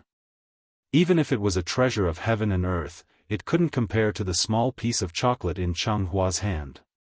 As a result, the two youths from outer space were completely captivated by the temptation of junk food. The drone sent by the military had been secretly monitoring the two of them. Cheng Hua had already noticed the presence of the drone. However, while chewing gum, he swaggered into a nearby bar without any intention of shooting it down. He was waiting. The United States was also waiting. Time slowly passed by. 2 hours later, a supersonic fighter from Wuxia finally landed at Yellowstone Airport. This was the first time Wu Yan was invited to perform a mission in the United States, so Wuxia attached great importance to this mission. The United States was tens of thousands of kilometers away from Wuxia. If it weren't for the cooperation of the two countries that provided several air refueling services for the fighter within their own jurisdiction, this supersonic fighter wouldn't have been able to arrive at Yellowstone Park in just 2 hours. The mission difficulty was X. Only success was allowed, failure was not allowed. The person in charge of receiving Wuxia's personnel was the colonel from before. He was now reduced to a commander without an army, so when he heard that Wuxia sent support, an undisguised anger appeared on the colonel's face. Instead of finding a way to solve their own problems, they actually went to the enemy country for help. The colonel was very dissatisfied with the military's arrangement, but due to the orders of his superiors, he had to personally come to greet them. But soon, the dissatisfaction on the colonel's face turned into shock. The military rejected his application for a nuclear bomb, and the last solution they came up with, they actually invited a woman from Wuxia for support. A woman? A woman? This was a very beautiful and cold woman. Even though the colonel was used to seeing beauties from different countries, at this moment, he couldn't help but feel stunned. The colonel was slightly distracted. The woman had long been used to his loss of composure. Therefore, after a trace of disgust flashed in her eyes, she coldly said, "Where are they?" She spoke the most standard American English. After the colonel heard this, he suddenly seemed to come back to his senses and quickly extended his hand to invite the woman to the Battle Command Center for a detailed discussion. Based on this situation, this woman should be the person in charge of Wuxia? Reinforcements should still be on the way? The colonel pondered and couldn't help but look up and down at the woman. But what he didn't expect was, the woman actually rejected his invitation without any hesitation. No need. After speaking, the woman flew up into the air in front of everyone, and then flew straight to the location of the town. Like a comet, the woman's figure quickly disappeared into the horizon. At this moment, the colonel couldn't help but open his mouth wide. He looked in the direction that the woman disappeared and couldn't help but mutter, "Oh, my God! She's Superwoman." Please remember the domain name of this book, .com, Wonderful Book Mobile Version Website, .com.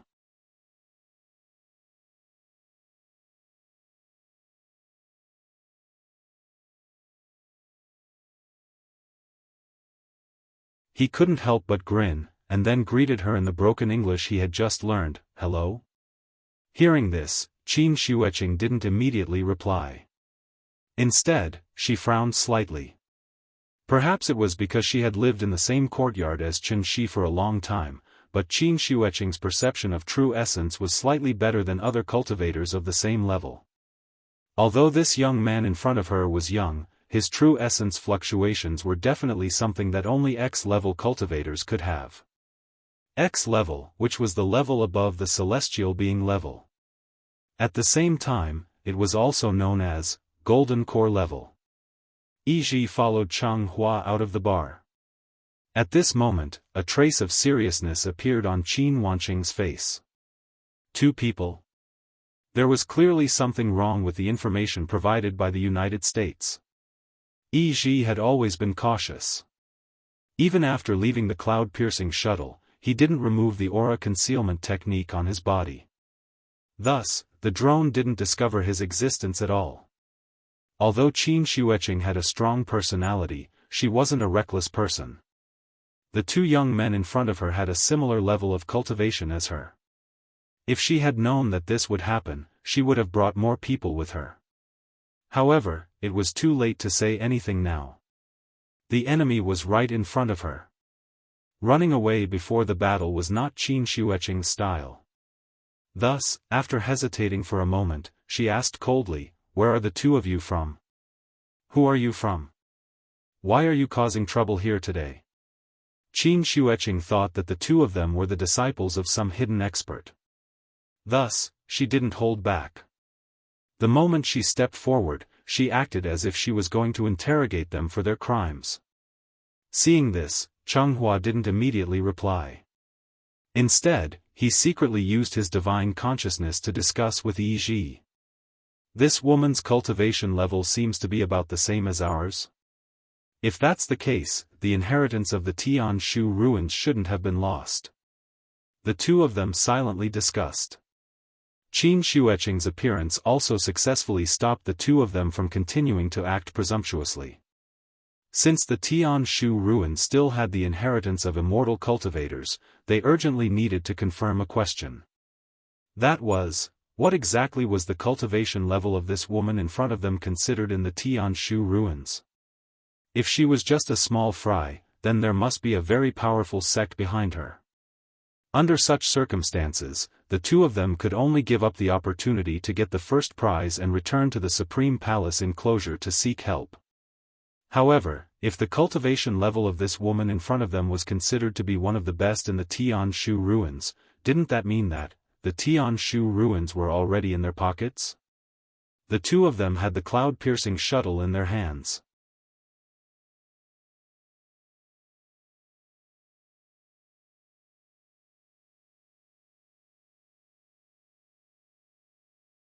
Chapter 461. How ferocious would a battle between Golden Core stage cultivators be? Qin Shueqing didn't have any magic treasures. Her hands and feet were her most powerful weapons.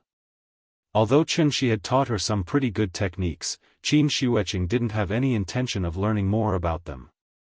She was a martial Dao grandmaster. Even though she had become a diviner, Qin Shueqing was still constantly tempering her martial arts attainments. The highest realm of martial arts was oneness of heaven and man. Oneness of heaven and man was the end of the martial Dao. Qin Shueqing had already reached the end. There was no road ahead. If there was still a path ahead of them, then, this path was obviously, the immortal road. Chen Shi had already taught Qin Shueqing the cultivation method. However, due to Qin Shueqing's cold and arrogant temperament, Chen Shi rarely gave her guidance. He would only check on her situation from time to time. As long as there weren't any major problems, Chen Shi didn't bother to stick his hot face to her cold butt. Chen Shi hadn't carefully studied his sister-in-law's situation, so he hadn't discovered it. Qin Shueqing had actually already walked on a different road. The sea was boundless, the sky was the shore, and the mountain was the peak. Immortal cultivation methods were indeed very powerful. There was a world of difference between them and mortal martial arts. However, until today, Qin Shueqing was still very stubborn. She still believed that the martial Dao she had been pursuing all her life had no end. She was a martial Dao grandmaster. After achieving oneness of heaven and man, she was still constantly polishing her martial arts attainments through immortal cultivation methods. Since there was no road ahead, she would walk on a brand new road. Cultivators focused on the cultivation of the soul. Qin Shueqing wanted to do the opposite and focus on the cultivation of the physical body. With this unique cultivation method, who knew what she could do in the future? The reason why Qin Shi could easily flatten her was that the gap between their realms was too big. If the two of them were put on the same level, would this brother-in-law be able to beat his sister-in-law? This has become a big problem. Qin Shi had never seriously fought with Qin Shueqing, and Qin Shueqing had never seriously fought with a cultivator of the same realm. Therefore, after seeing Changhua make a slight move, Qin Shueqing immediately used all of her strength. Like a fierce tiger pouncing on its prey, she viciously pounced on Changhua. Like a scholar encountering a soldier, Qin Shueqing's gorgeous and smooth series of attacks stunned Changhua on the spot. He wanted to counterattack, but Qin Shueqing's hands always easily bypassed his defense and easily hit his protective shield. Cultivators rarely experienced such a tangled fight. If it weren't for the fact that Changhua had a defensive magic treasure on him, which reduced the majority of Qin Shueqing's strength, Changhua would have been slapped into the ground by Qin Shueqing. Changhua. Yi Ji watched anxiously from the side. He wanted to help, but the two of them were too close.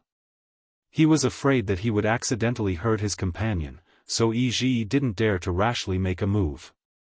However, Changhua wasn't stupid. After dozens of palms, he finally found a gap. At the cost of taking a palm from Qin Shueqing, he successfully shook off Qin Shueqing's entanglement. This time, Changhua finally learned to be smart. When he saw that Qin Shueqing still wanted to go forward, he darted back to Yi's side and hurriedly took out his sword case from his summer mustard seed bag. Changhua, be careful. This woman's technique is very strange. It seems like she likes to fight in close quarters. As he said that, Yi also took out his magic treasure. Hearing that, Changhua's face was full of anger and hatred as he said, I know.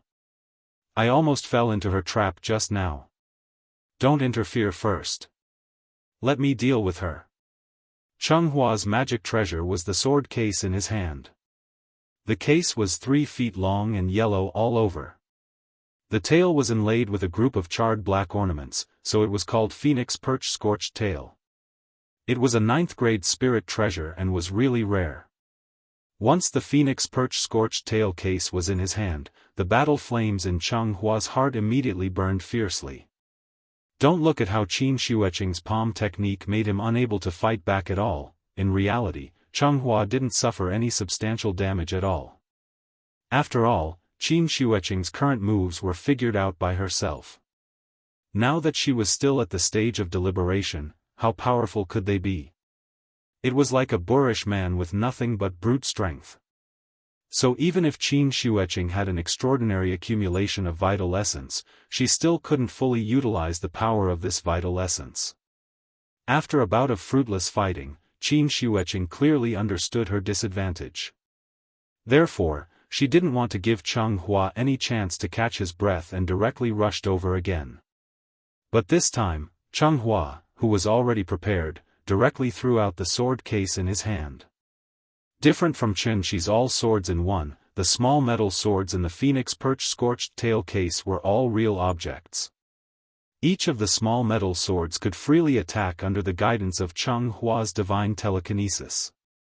The sword case was the mother sword, and the small swords were the child swords. The child swords were kept in the mother sword and constantly nourished, while the small swords were infinite. And this was the so-called hidden swords in the case. Of course, with Changhua's current cultivation, he actually couldn't control all the child swords in the sword case as he wished. But, this was already enough. Attack! At Changhua's command, countless small metal swords instantly flew out of the Phoenix Perch Scorched Tail case. These small swords were like crows, covering half the sky the moment they appeared. Seeing this, Qin Shueqing was calm and unafraid. Although she didn't have any Dharma treasures, her martial intent was already above that of ordinary Dharma treasures. Afraid before the battle? Impossible. Forever impossible. If she was afraid, then she wouldn't be her. Qin Shueqing poured all the vital essence in her body into her limbs and bones, and her body instantly became as hard as iron. Her joints moved, and her whole body immediately emitted bursts of thunder. And this was the performance of martial arts cultivation at the peak, bones and tendons piercing, tiger-leopard thunder. And as Qin Shueqing punched out, an ear-piercing sound suddenly rang in the air. Streams of vital essence visible to the naked eye were like tornadoes, instantly knocking away all the small metal swords in front of her. Facing the sky full of sword rain, Qin Shueqing angrily went against the flow. At this moment, she was like an unsheathed sword. She actually tore a crack in the sky full of sword rain. Humph. Still bare-handed at this time, are you here to die? Seeing that she still didn't take out her Dharma treasures under such circumstances, Changhua instantly made a judgment in his heart. Tianshu ruins, as expected, it still declined. The woman in front of him with a decent cultivation but an ordinary cultivation method was probably the only powerhouse in the Tianshu ruins that could be taken out. Otherwise, how could she not be able to take out even a suitable magical artifact? Thinking of this, Changhua couldn't help but have a fierce look in his eyes. He immediately clasped his hands in front of his chest, and then quickly formed a hand seal. Please remember the domain name of this book. 9 Heavens Divine Emperor Mobile Version Reading Website.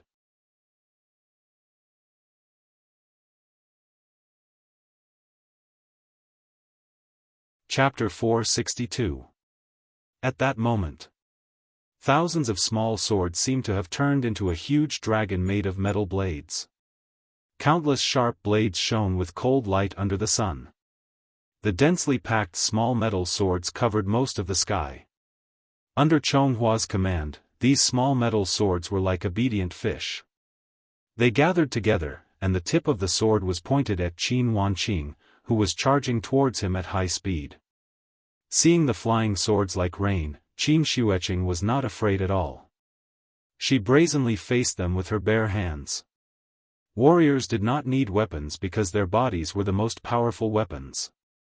Qin Xueqing infused her vital essence into her limbs and bones, so that a layer of faint light appeared on her originally slightly white skin. From a distance, she was like a bodhisattva carefully carved out of cold jade.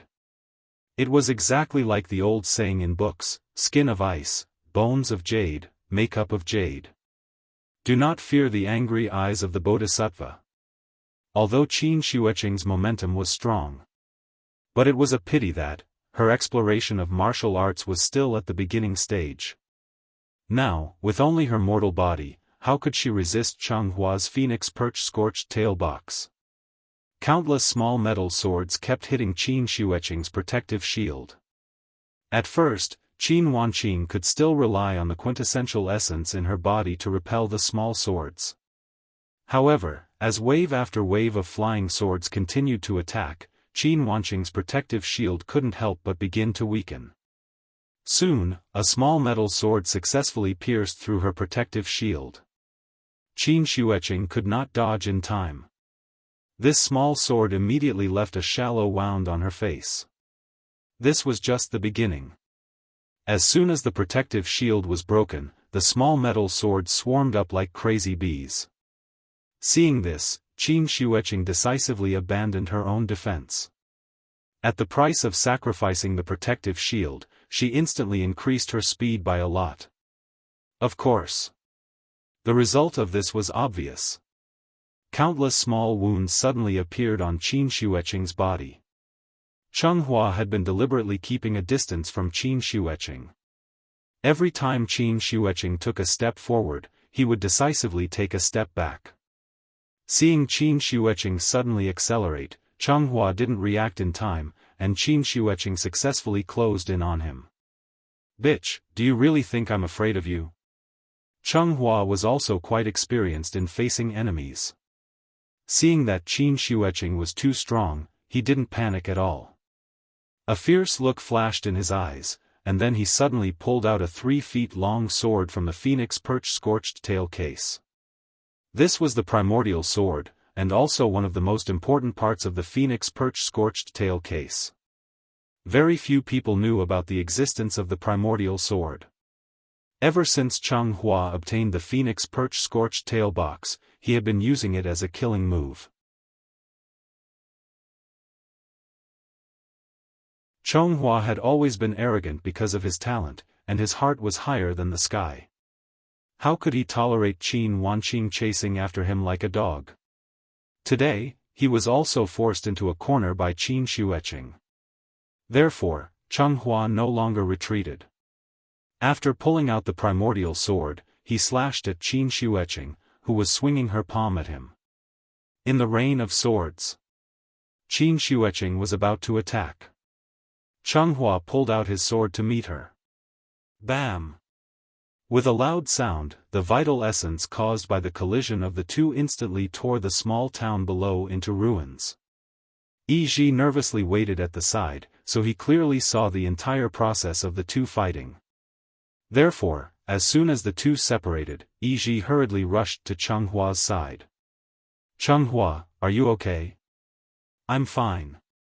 Changhua gloomily wiped the blood from the corner of his mouth and said coldly, "I almost fell into this B***'*''''''''''''''''''''''''''''''''''''''''''''''''''''''''''''''''''''''''''''''''''''''''''''''''''''''''''''''''''''''''''''''''''''''''''''''''''''''''''''''''''***. In the moment when they exchanged blows, Qin Shueqing suddenly changed her move. Her left hand pressed against the long sword and her palm hit the spine of the sword, trying to knock the long sword out of Cheng Hua's hand.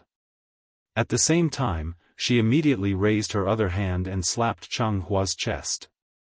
Cheng Hua had taken the full brunt of this palm, so even now, he could still feel his blood and qi churning in his body. "It's nothing serious, don't worry." Yi Ji wanted to heal Cheng Hua, but Cheng Hua shook his head and refused.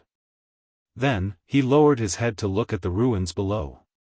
That D*MNB*TCH, wasn't she lying in the ruins of the small town, covered in blood? Although she had successfully injured Cheng Hua with her reckless fighting style, she had also paid a heavy price for it. Speaking of which, Qin Shueqing was once again at a disadvantage because she didn't have a magic treasure. She hadn't expected, Cheng Hua's true killing move wasn't the twin sword in his hand, but the phoenix perch scorched tail box beside him. The phoenix perch scorched tail box was refined by a Dongshu cultivator. It didn't look big, but it contained nearly 10,000 small metal swords. With Cheng Hua's cultivation, he could only use a third of them. The rest of the sub-swords were all hidden in the sword box. Although Cheng Hua couldn't control the remaining sub-swords normally, he could still detonate the phoenix perch scorched tail box and release all the sub-swords in the box in an instant. Just like the principle of a fragmentation grenade, once the phoenix perch scorched tail box exploded, it would not only set off a powerful shockwave, but also release countless sub-swords to increase the destructive power of the explosion. A 9th-grade spirit treasure could explode just like that. Cheng Hua had really put in a lot of effort this time. But then again, a 9th-grade spirit treasure in exchange for the life of a golden core cultivator. This seemed to be a good deal. Division Chief Qin. Division Chief Qin. Are you okay? Please answer. Please answer. Whether it was Wuxia or the United States, the satellites of the two countries had been monitoring the small town from afar. But because Cheng Hua and Qin Shueqing both had vital essence protecting their bodies, the satellites couldn't directly capture the situation of their battle. Now that the battle was over, Qin Shueqing's figure finally appeared on the surveillance satellite. The keyhole satellites of the United States had reached a resolution of 0.05 meters. They could basically see license plates directly, so the moment Qin Shueqing appeared, the surveillance satellite immediately locked onto her. However, the moment she saw the big screen, Wang Chuanju was stunned. She saw Qin Shueqing lying in the ruins, covered in blood. Her clothes were stained with blood, and at the same time, her face was also blurred. She just lay quietly in the ruins of the small town. She didn't move at all. No one knew whether she was dead or alive. Qin Shueqing. At that moment, Wang Chuanju felt as if she had been struck by lightning. She couldn't even stand properly. If it weren't for the staff members' quick reflexes, this famous Iron Lady would have fallen to the ground on the spot. Qin Shueqing had lost. This news seemed to have grown wings. It didn't take long for the news to spread all over the Wu Yan. Wang Chuanju sat on the chair with a dull look in her eyes. Although she liked power, she wasn't the kind of ruthless person who would abandon her family for power. Qin Shueqing had only fought with her permission. Because she had confidence in her daughter. Who would have thought the result would be like this? At that moment, Wang Chuanju's heart was dead. "Leader, why don't you rest for a while? The higher-ups have already sent reinforcements. The 3 big shots are moving together. They should be able to make it. Director Qin is strong. Even if she's injured, it's not a big deal. You don't know the exact situation here, so don't worry too much. We have to have confidence in Director Qin," the staff carefully comforted Wang Chuanju. However, Wang Chuanju seemed to have lost her soul. She stared at the screen without moving. After a long while, she seemed to have suddenly thought of something. She actually jumped up from the chair excitedly. The staff at the side was shocked by Wang Chuanjiu's actions. He was about to go up and comfort her when Wang Chuanjiu pushed him away. Then, she quickly took out her phone from the cabinet. Please remember the domain name of this book, .com, Wonderful Book House.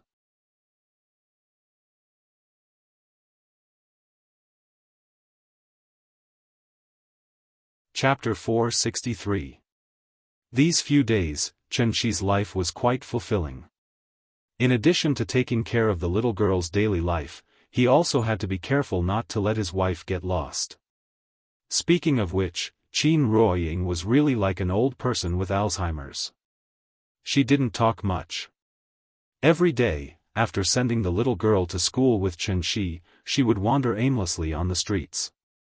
No matter how Chen-Shi tried to strike up a conversation with her, Qin Ruoying didn't care at all. They used to be very close, but now they were gradually drifting apart. Of course, these seemingly estranged situations were, in fact, only superficial. In fact, every time when the little girl was out of school, Chen-Shi only had to say that Nian was out of school, and Qin Ruoying would immediately stop and look back at him silently. At this time, Chen-Shi would immediately call for a taxi, and then the couple would take a taxi back to school to pick up the little girl. Day after day, the cycle repeated itself. Although Chen-Shi was still a little worried about Qin Ruoying's situation, he didn't panic because of this. Anyway, the soul mirror was in his hands, and Yuhuan Tianzuan was imprisoned in Saturn Ring by him.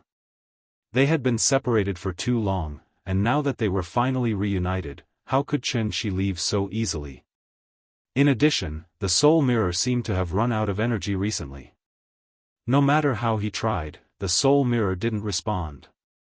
Therefore, Chen-Shi planned to wait for a while until his life gradually stabilized, then he would find time to return to Saturn Ring to have a good chat with Yuhuan Tianzuan. At that time, wouldn't Yingying's situation be solved? But then again, after returning home this time, Chen-Shi obviously felt that his life was a little different from before. The reason was the little girl. Nian was more than 6 years old. Generally, from this time onwards, the burden on the shoulders of the parents would become a lot lighter. After all, the child spent half of her time in school every day. The school shared a portion of the responsibility for the parents, so the parents naturally didn't have to work as hard as before. At this stage, the child's academic performance and performance in school would become the main concern of every parent. And what was Nian's greatest strength? Wasn't she smart and sensible? Whenever the school arranged an exam, the little guy's results would always be the first in his grade. As for her performance in school, there was no need to mention it. Some time ago, at the request of the school, the teacher gave each child in the class an application form for joining the Young Pioneers. After Nian submitted her application, the school quickly approved it. Because they were still in the first grade, there were only 10 places in each class. With Nian's usual performance, there was naturally no problem for her to enter the first batch. Therefore, as the class monitor, she led her classmates to stand under the national flag and made a declaration to join the team. At the same time, she stood on the podium with the same batch of young pioneers and sang the Young Pioneer song. We are the successors of communism. Inherit the glorious tradition of our revolutionary forefathers. Love the motherland, love the people. A bright red scarf fluttering in front of our chests. Needless to say, from then on, the way her classmates looked at her was a little different. Perhaps it was because Nian had hit someone when she first entered the school, so the children in the class were a little afraid of her. After she became a young pioneer and wore a bright red scarf, her classmates were no longer so afraid of her. Instead, they became very respectful of her. Although she was the class monitor, she never tattled to the teacher. Because, even the most mischievous of classmates didn't dare to jump in front of her. Nian almost became the leader of the class. Whenever her classmates went overboard during class or made loud noises during self-study, she only needed to glare fiercely at them, and the students she stared at would instantly wilt like eggplants that had been hit by frost. All of these behaviors were seen by the teacher. Who didn't like outstanding children? Although Nian was only a first-grade student, by the time she reached the second grade, the title of Three Good Students was basically guaranteed. Nian was so worry-free, so Xianxia naturally didn't have to worry too much. Therefore, as the child grew up day by day, he, as the father, became more and more free. On this day, Xianxia sent Nian to school as usual. When he was about to leave, he happened to meet Nian's class teacher. The teacher pulled him aside and praised him, which almost made Xianxia burst out laughing. "Ying, did you hear that?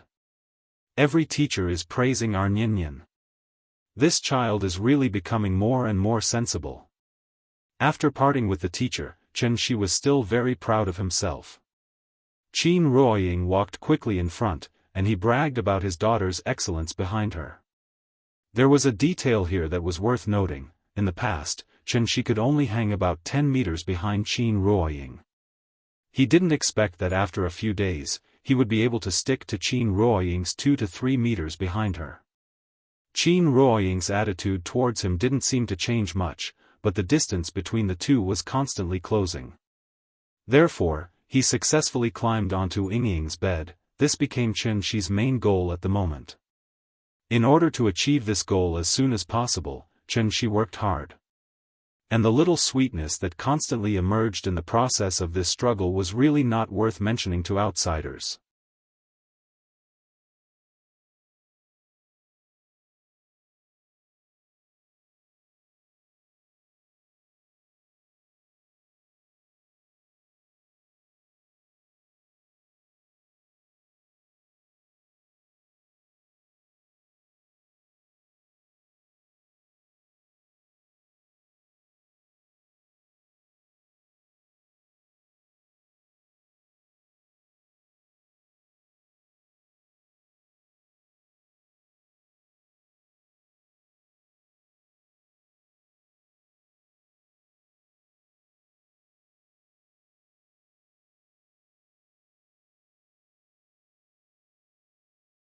He could actually pinch Yi in his hand and play with him as he pleased. From this, it could be seen how high this person's cultivation was. This matter had completely exceeded the scope of Cheng Hua's imagination, so much so that he didn't even dare to think about it any further. After all, young people had always been impulsive. Usually, they would only realize fear after killing someone. Cheng Hua was in such a situation now. When he thought about his rash actions, Cheng Hua felt as if a bucket of cold water had been poured over his head. He only felt a chill run down his spine. He blamed himself for his ignorance and recklessness. When Yi saw this, he didn't reprimand him. Instead, he pretended to be relaxed and comforted him. "Haven't we already escaped? What are you still afraid of? Don't worry, I still have a high-grade spirit stone here.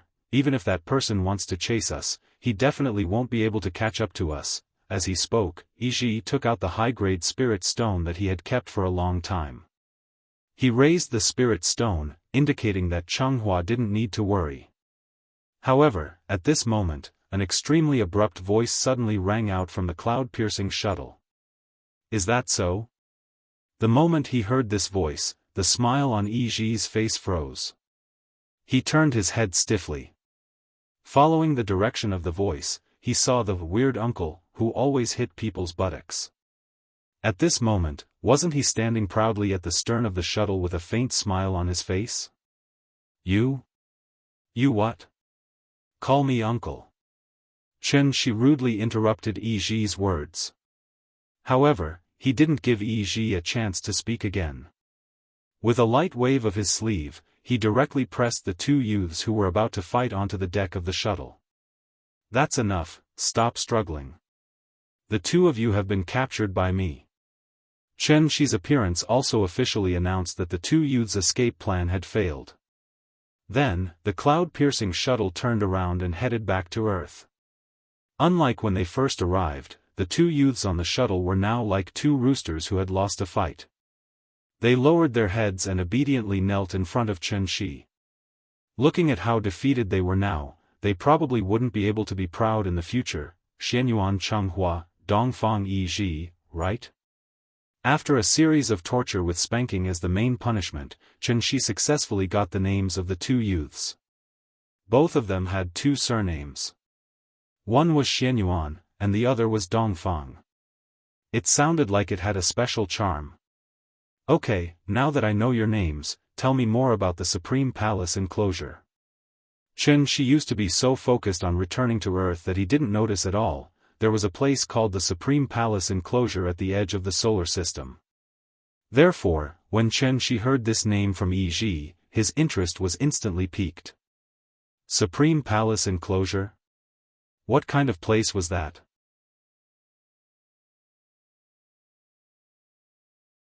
Since the Supreme Palace enclosure was at the edge of the solar system, why didn't other cultivators come to Earth before? Chen Shi was a little confused. Therefore, he pondered this question while waiting for the two to answer. However, what he didn't expect was, after hearing his question, Chenghua and Yi Ji immediately looked at each other. Neither of them had any intention of answering. I'm asking you a question. Seeing this, Chen Shi didn't hold back. He lifted his leg and gave both of them a kick in the buttocks. One look and one could tell that the two of them were very proud people. People with such personalities were usually amenable to coaxing but not coercion. But regrettably, they just had to meet Chen Shi today. What kind of personality did Chen Shi have? What a coincidence. It just so happened that he was also amenable to coaxing but not coercion. Chen Shi didn't waste any time talking nonsense with them. Not going to speak, right? Then I'll kick you until you speak. Bang! Bang! Bang! Muffled sounds could be heard from the cloud-piercing shuttle. Chen Shi kicked them one after another. Luckily, their cultivation levels weren't low. Otherwise, their flesh would have been torn apart by Chen Shi's kicks. Of course, to these two unlucky kids, being beaten up was a small matter. Being humiliated was a big deal. The two of them had never been humiliated like this since they were young. Therefore, after being kicked by Chen Shi more than 10 times, Chenghua finally stopped cowering like a quail. He straightened his neck and shouted angrily, "Don't blame me for not warning you. I, Xianyuan Chenghua, swear right here and now. If you kick my buttocks one more time, I will definitely cut you into 1,000 pieces." Oh. Hearing this, Chen Shi couldn't help but laugh. He laughed as he walked in front of Chenghua. He reached out and patted Chenghua's cheek. Then, he asked jokingly, "Are you angry?" Chenghua didn't say anything. He wanted to spit at Chen Shi, but he was trapped by Chen Shi's true yuan. Other than answering the question honestly, he couldn't do anything else. "If you're angry, then hit me.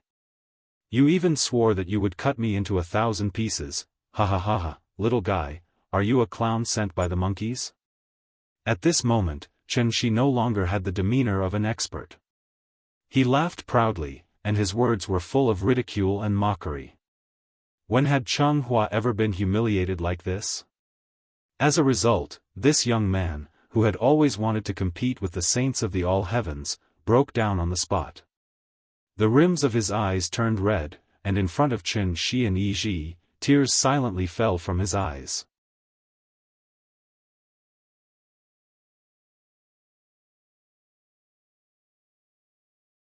Chapter 467. You're crying?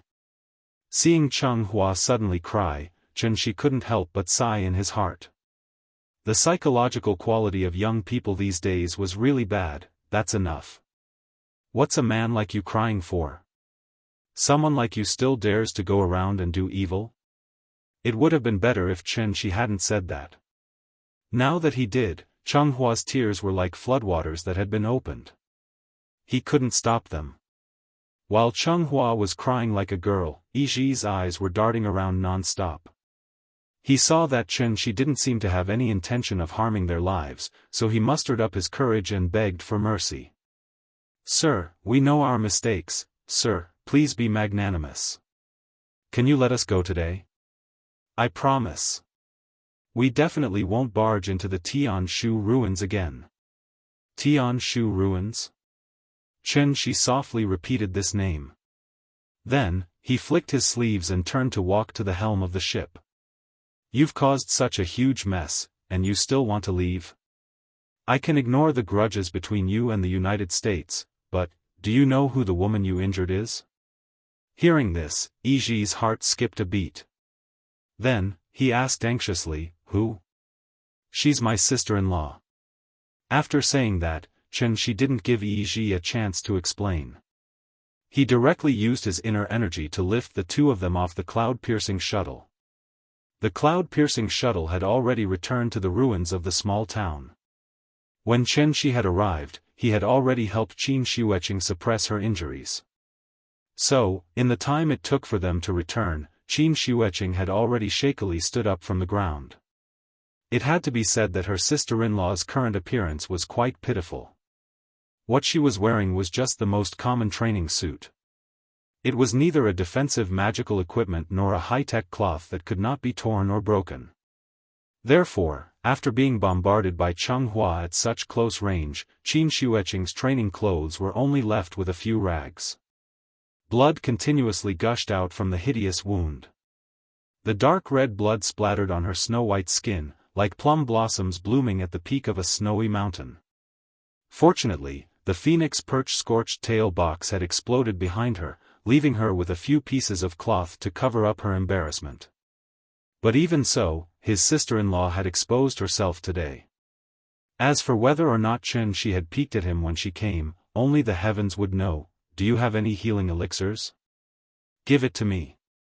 Qianxi didn't stand on ceremony with these two brats.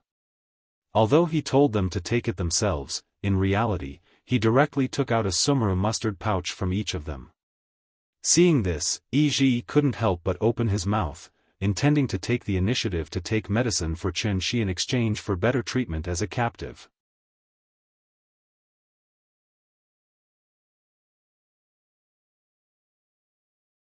That was because the calf didn't know how scary a tiger was. Once it realized how scary a tiger was, how could it not be afraid? Looking at the mysterious man in front of him, then looking at the woman who was covered in wounds, a sense of despair instantly spread rapidly in Yiji's heart. It's over, this time it's really all because of you, back to the Aote Nebula.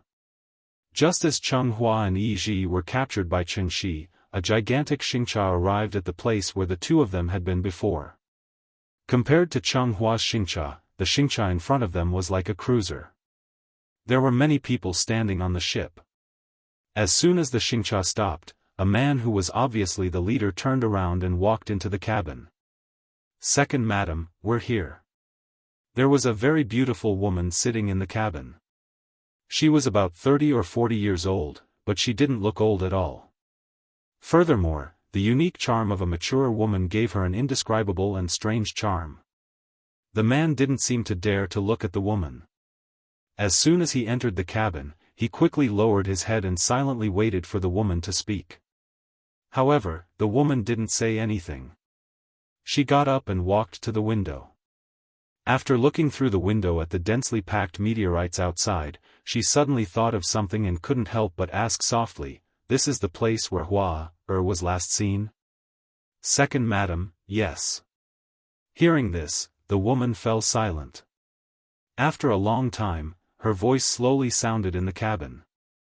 "Silly child, do you think you can prove that you're stronger than your brother by risking your life like this? Silly, you're really too silly."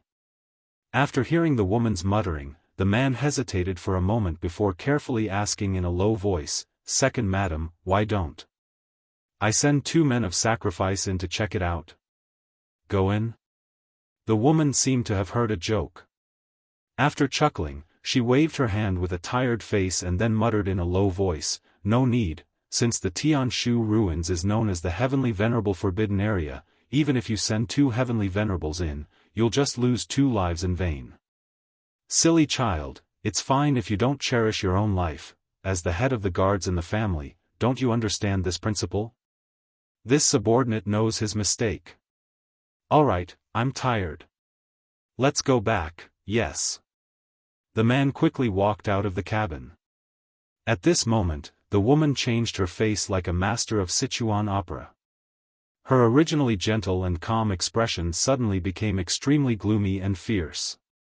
She glanced coldly outside the window and muttered in a low voice with a gloomy face, "Hua, don't worry, if something happens to you, Mother will definitely bury the entire Xianyuan family with you."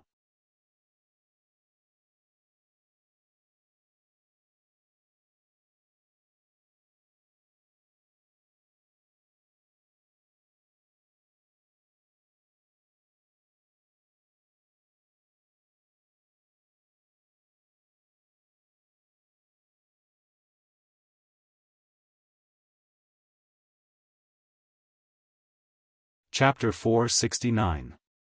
Between heaven and earth, life is like a white steed passing by a crack, suddenly. After this matter, Chen Shi and his family's life gradually returned to normal. The long river of time hurriedly passed by. In the blink of an eye, it was the end of the year. Today was February 3rd. The day before New Year's Eve. Although it was not yet a legal holiday, at this time, most of the migrant workers had already returned home. Without the support of the people at the bottom, the big Shangjing suddenly became deserted. There weren't many people in the first place, but today, it was raining and snowing. As the cold wind blew, it gave the capital of the country a bleak feeling. Why was the new year feeling more and more faint? In recent years, housing prices had skyrocketed, so many people had to bear a huge mortgage because of this. People like Chen Shi who stood at the top of the pyramid and did not need to worry about their lives were a minority. The general public still had to worry about their livelihood every day. Life was not easy. Even during the New Year holidays, most people hoped to be able to work overtime to earn a sum of money. After all, the New Year overtime pay was high, right? Under such great pressure, how could people show the usual heartfelt smile on their faces? Hohai ice rink was deserted, and the bars on the street were basically closed. In the past, they looked forward to the new year. Now, they were enduring the new year. Chen Shi did not want the little girl to suddenly feel that the new year was the most boring time of the year when she thought about it many years later. Therefore, he used the new year shopping and buying new clothes as an excuse to invite Qin Ruoying to go shopping together. Through careful observation during this time, Chen Shi had already figured out Yingying's current style of doing things. She did not care about anything, but she cared about the little girl. Therefore, as long as Chen Shi used the little girl as an excuse and let the little girl act like a spoiled child on the side to assist him, there was a great possibility that he could persuade Qin Ruoying to go shopping with him. Although there were not many people on the street, there was a sea of people in the shopping mall. Nian hadn't been as happy as she was today since she started going to primary school. Although the little fellow's IQ was constantly improving, she was still young after all. So when she saw the children's air cushion toys in the middle of the mall, the little fellow couldn't wait to pull Chen Shi and run over there. Although Nian was now the class leader and was incomparably awe-inspiring in class, she was still like an ordinary child in this inflatable castle. Even a simple inflatable slide could be played back and forth several times. The vigorous exercise soon made the little guy sweat profusely. She seemed to be very excited, and a bright smile hung on her rosy cheeks. Chen Shi smiled and called her to his side. After handing her a bottle of mineral water, the little thing hugged the bottle and gulped it down. "Drink slowly. Be careful not to choke." While talking, Chen Shi stretched out his hand to tidy up the scattered hair on the forehead for the little fellow. The little fellow lay on the edge of the air cushion bed. After rolling her eyes, she set her eyes on Qin Ruoying. Qin Ruoying stood not far away. Obviously, she was in the downtown area, but she gave people a sense of detachment. To put it bluntly, she was absent-minded. The little fellow was now mischievous. When she saw her mother's idle look, she immediately pouted and said to Chen Shi, "Dad, I don't want to play. It's not fun." Then what do you want to play? How about Dad take you downstairs to eat? No.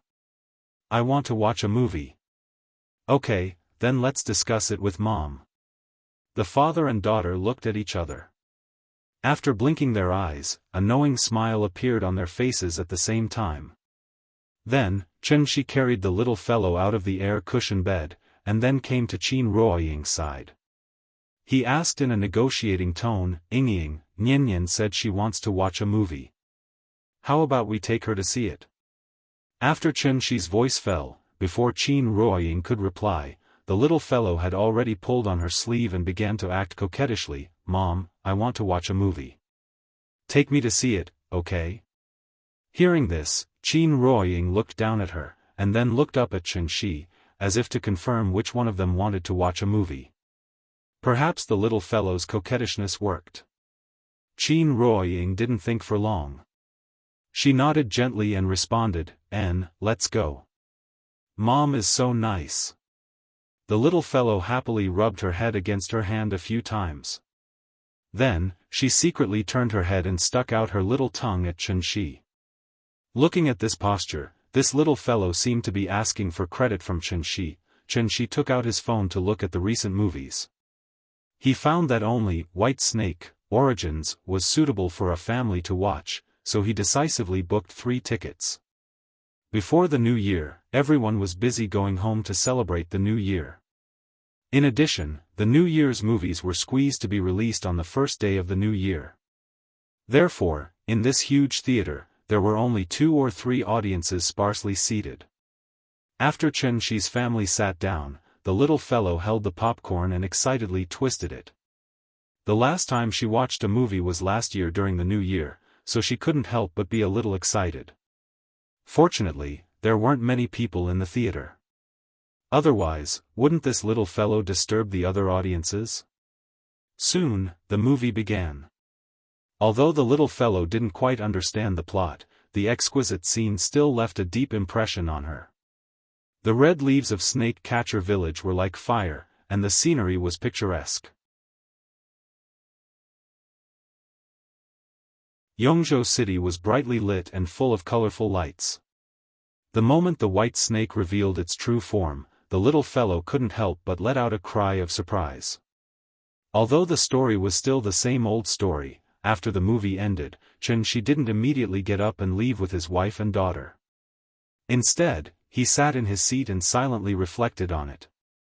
He didn't expect that a random movie would coincidentally hit the soft spot in his heart. The movie might not be very good, but it happened to reflect the viewer's heart.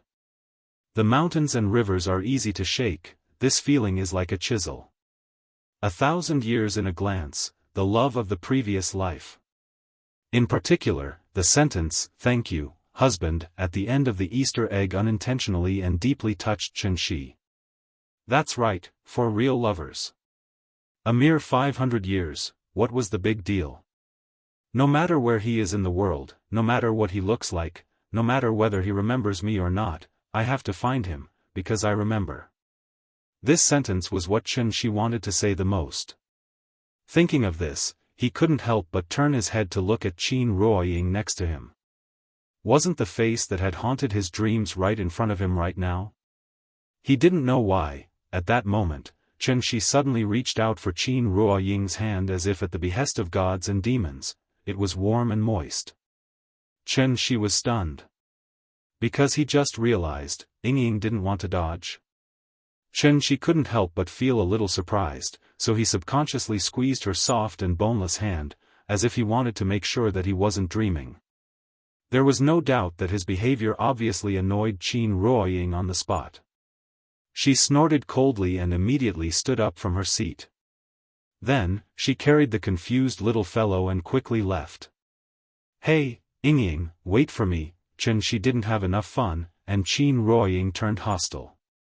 Xianxia had no choice but to put on a bitter face and began to think about how to absolve himself of his rogue behavior.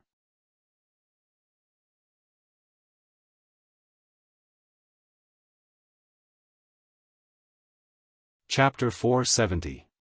By the time Xianxia and his family returned home, the originally gray sky was already covered with a layer of darkness. Looking at the situation, it was estimated that the sky would be completely dark before 5 o'clock. The taxi stopped at the entrance of Dongming Alley. As soon as she got out of the car, the little girl couldn't wait to carry her bag and then ran into the alley like a wisp of smoke. She was in a hurry to go home and change into new clothes. Nian Nian, run slower. Be careful not to fall. She smiled and reminded her, then went to the back door. With one hand holding the door, he pretended to be a gentleman and bowed to make a "please" gesture. Seeing this, Qin Ruoying acted as if she didn't see him. After getting out of the car from the back, she slightly raised her delicate chin and walked into the alley with a cold face.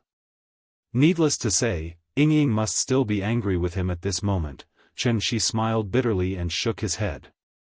Then, he hung all the bags of New Year's goods on his body and walked into the alley alone. However, the moment he stepped into the alley, the little girl's clear and pleasant voice suddenly sounded from the depths of the alley. "Uncle, who are you looking for?" The little girl blinked her eyes and looked at the uncle in front of her who seemed to be familiar. After looking up and down, she couldn't remember where she had seen him before. "Ha ha ha, Uncle specially came today to give you a New Year's greeting, what? We haven't seen each other for only a few months and you don't recognize your uncle?" She was not a peeping Tom, so naturally, it was impossible for him to use his divine sense to observe the surrounding movements at all times. So, when he heard the little girl's voice, he released his divine sense to observe carefully. The visitor who was called uncle by the little girl, it was actually Jiang Yen who hadn't shown up for a long time.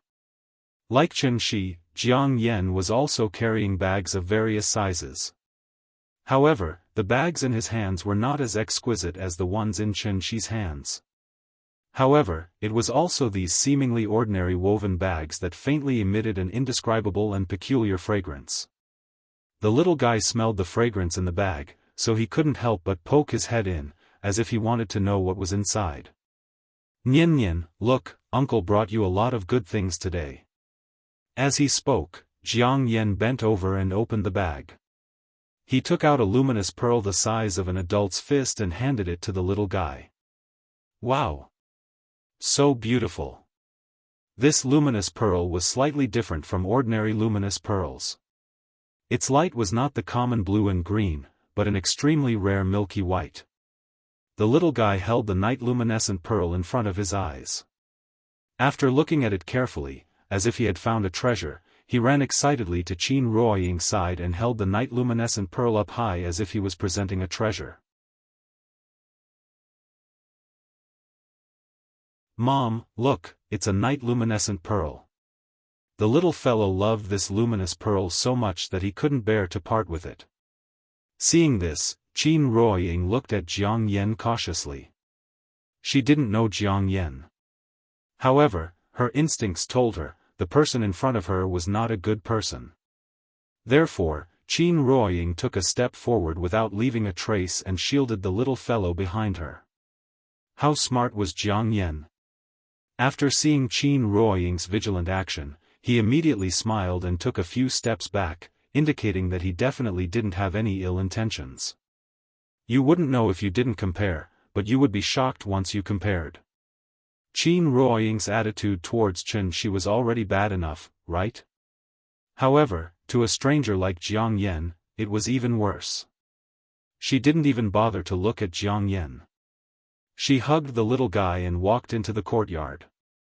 Luckily, just as Jiang Yen was feeling awkward, the person in question appeared. "Oh, where's the rare guest?" Just like a cook who had just returned home from grocery shopping, Shi glanced at the woven bag beside Jiang Yen and said to Jiang Yen casually, "What's the matter? Let's talk inside." Just like neighbors greeting each other, Shi casually greeted Jiang Yen and turned to enter the house. He didn't stand on ceremony at all. However, Jiang Yen felt uncomfortable. They hadn't seen each other for half a year, but this old man acted as if he didn't know Shi. Jiang Yen timidly wanted to follow him, but just as he took a step, he suddenly retracted his leg as if he had been electrocuted. Chen Shi noticed that something was wrong with him, so he turned around and asked, "What's wrong?" Hearing this, Jiang Yan quickly squeezed out a smile and said with a forced smile, "Nothing, I just came to give you a New Year's greeting. Looking at your wife, she seems to have just woken up. If that's the case, I won't disturb you. These are all gifts I brought from Daoist Island. They're just some cheap local specialties. I hope you can accept them as a token of my sincerity. I wish you a happy New Year in advance." Chen Shi and Jiang Yan were considered acquaintances, so he always felt that Jiang Yan's behavior today was a little strange. However, he couldn't pinpoint exactly what was strange, but he vaguely felt that Jiang Yan seemed to be a little afraid of him. "Okay, I'll accept these things. If you don't come in and have a seat, then I won't keep you. Go ahead and do your thing." Chen Shi didn't stand on ceremony with him. After waving his hand and sending all the local specialties brought by Jiang Yan to the courtyard with his true essence, he turned around and walked into the courtyard. Chen Shi entered the house. After the door was gently closed, a strange expression suddenly appeared on Jiang Yan's face. Jiang Yan looked deeply at the door in front of him as if there was still a lingering fear in his heart.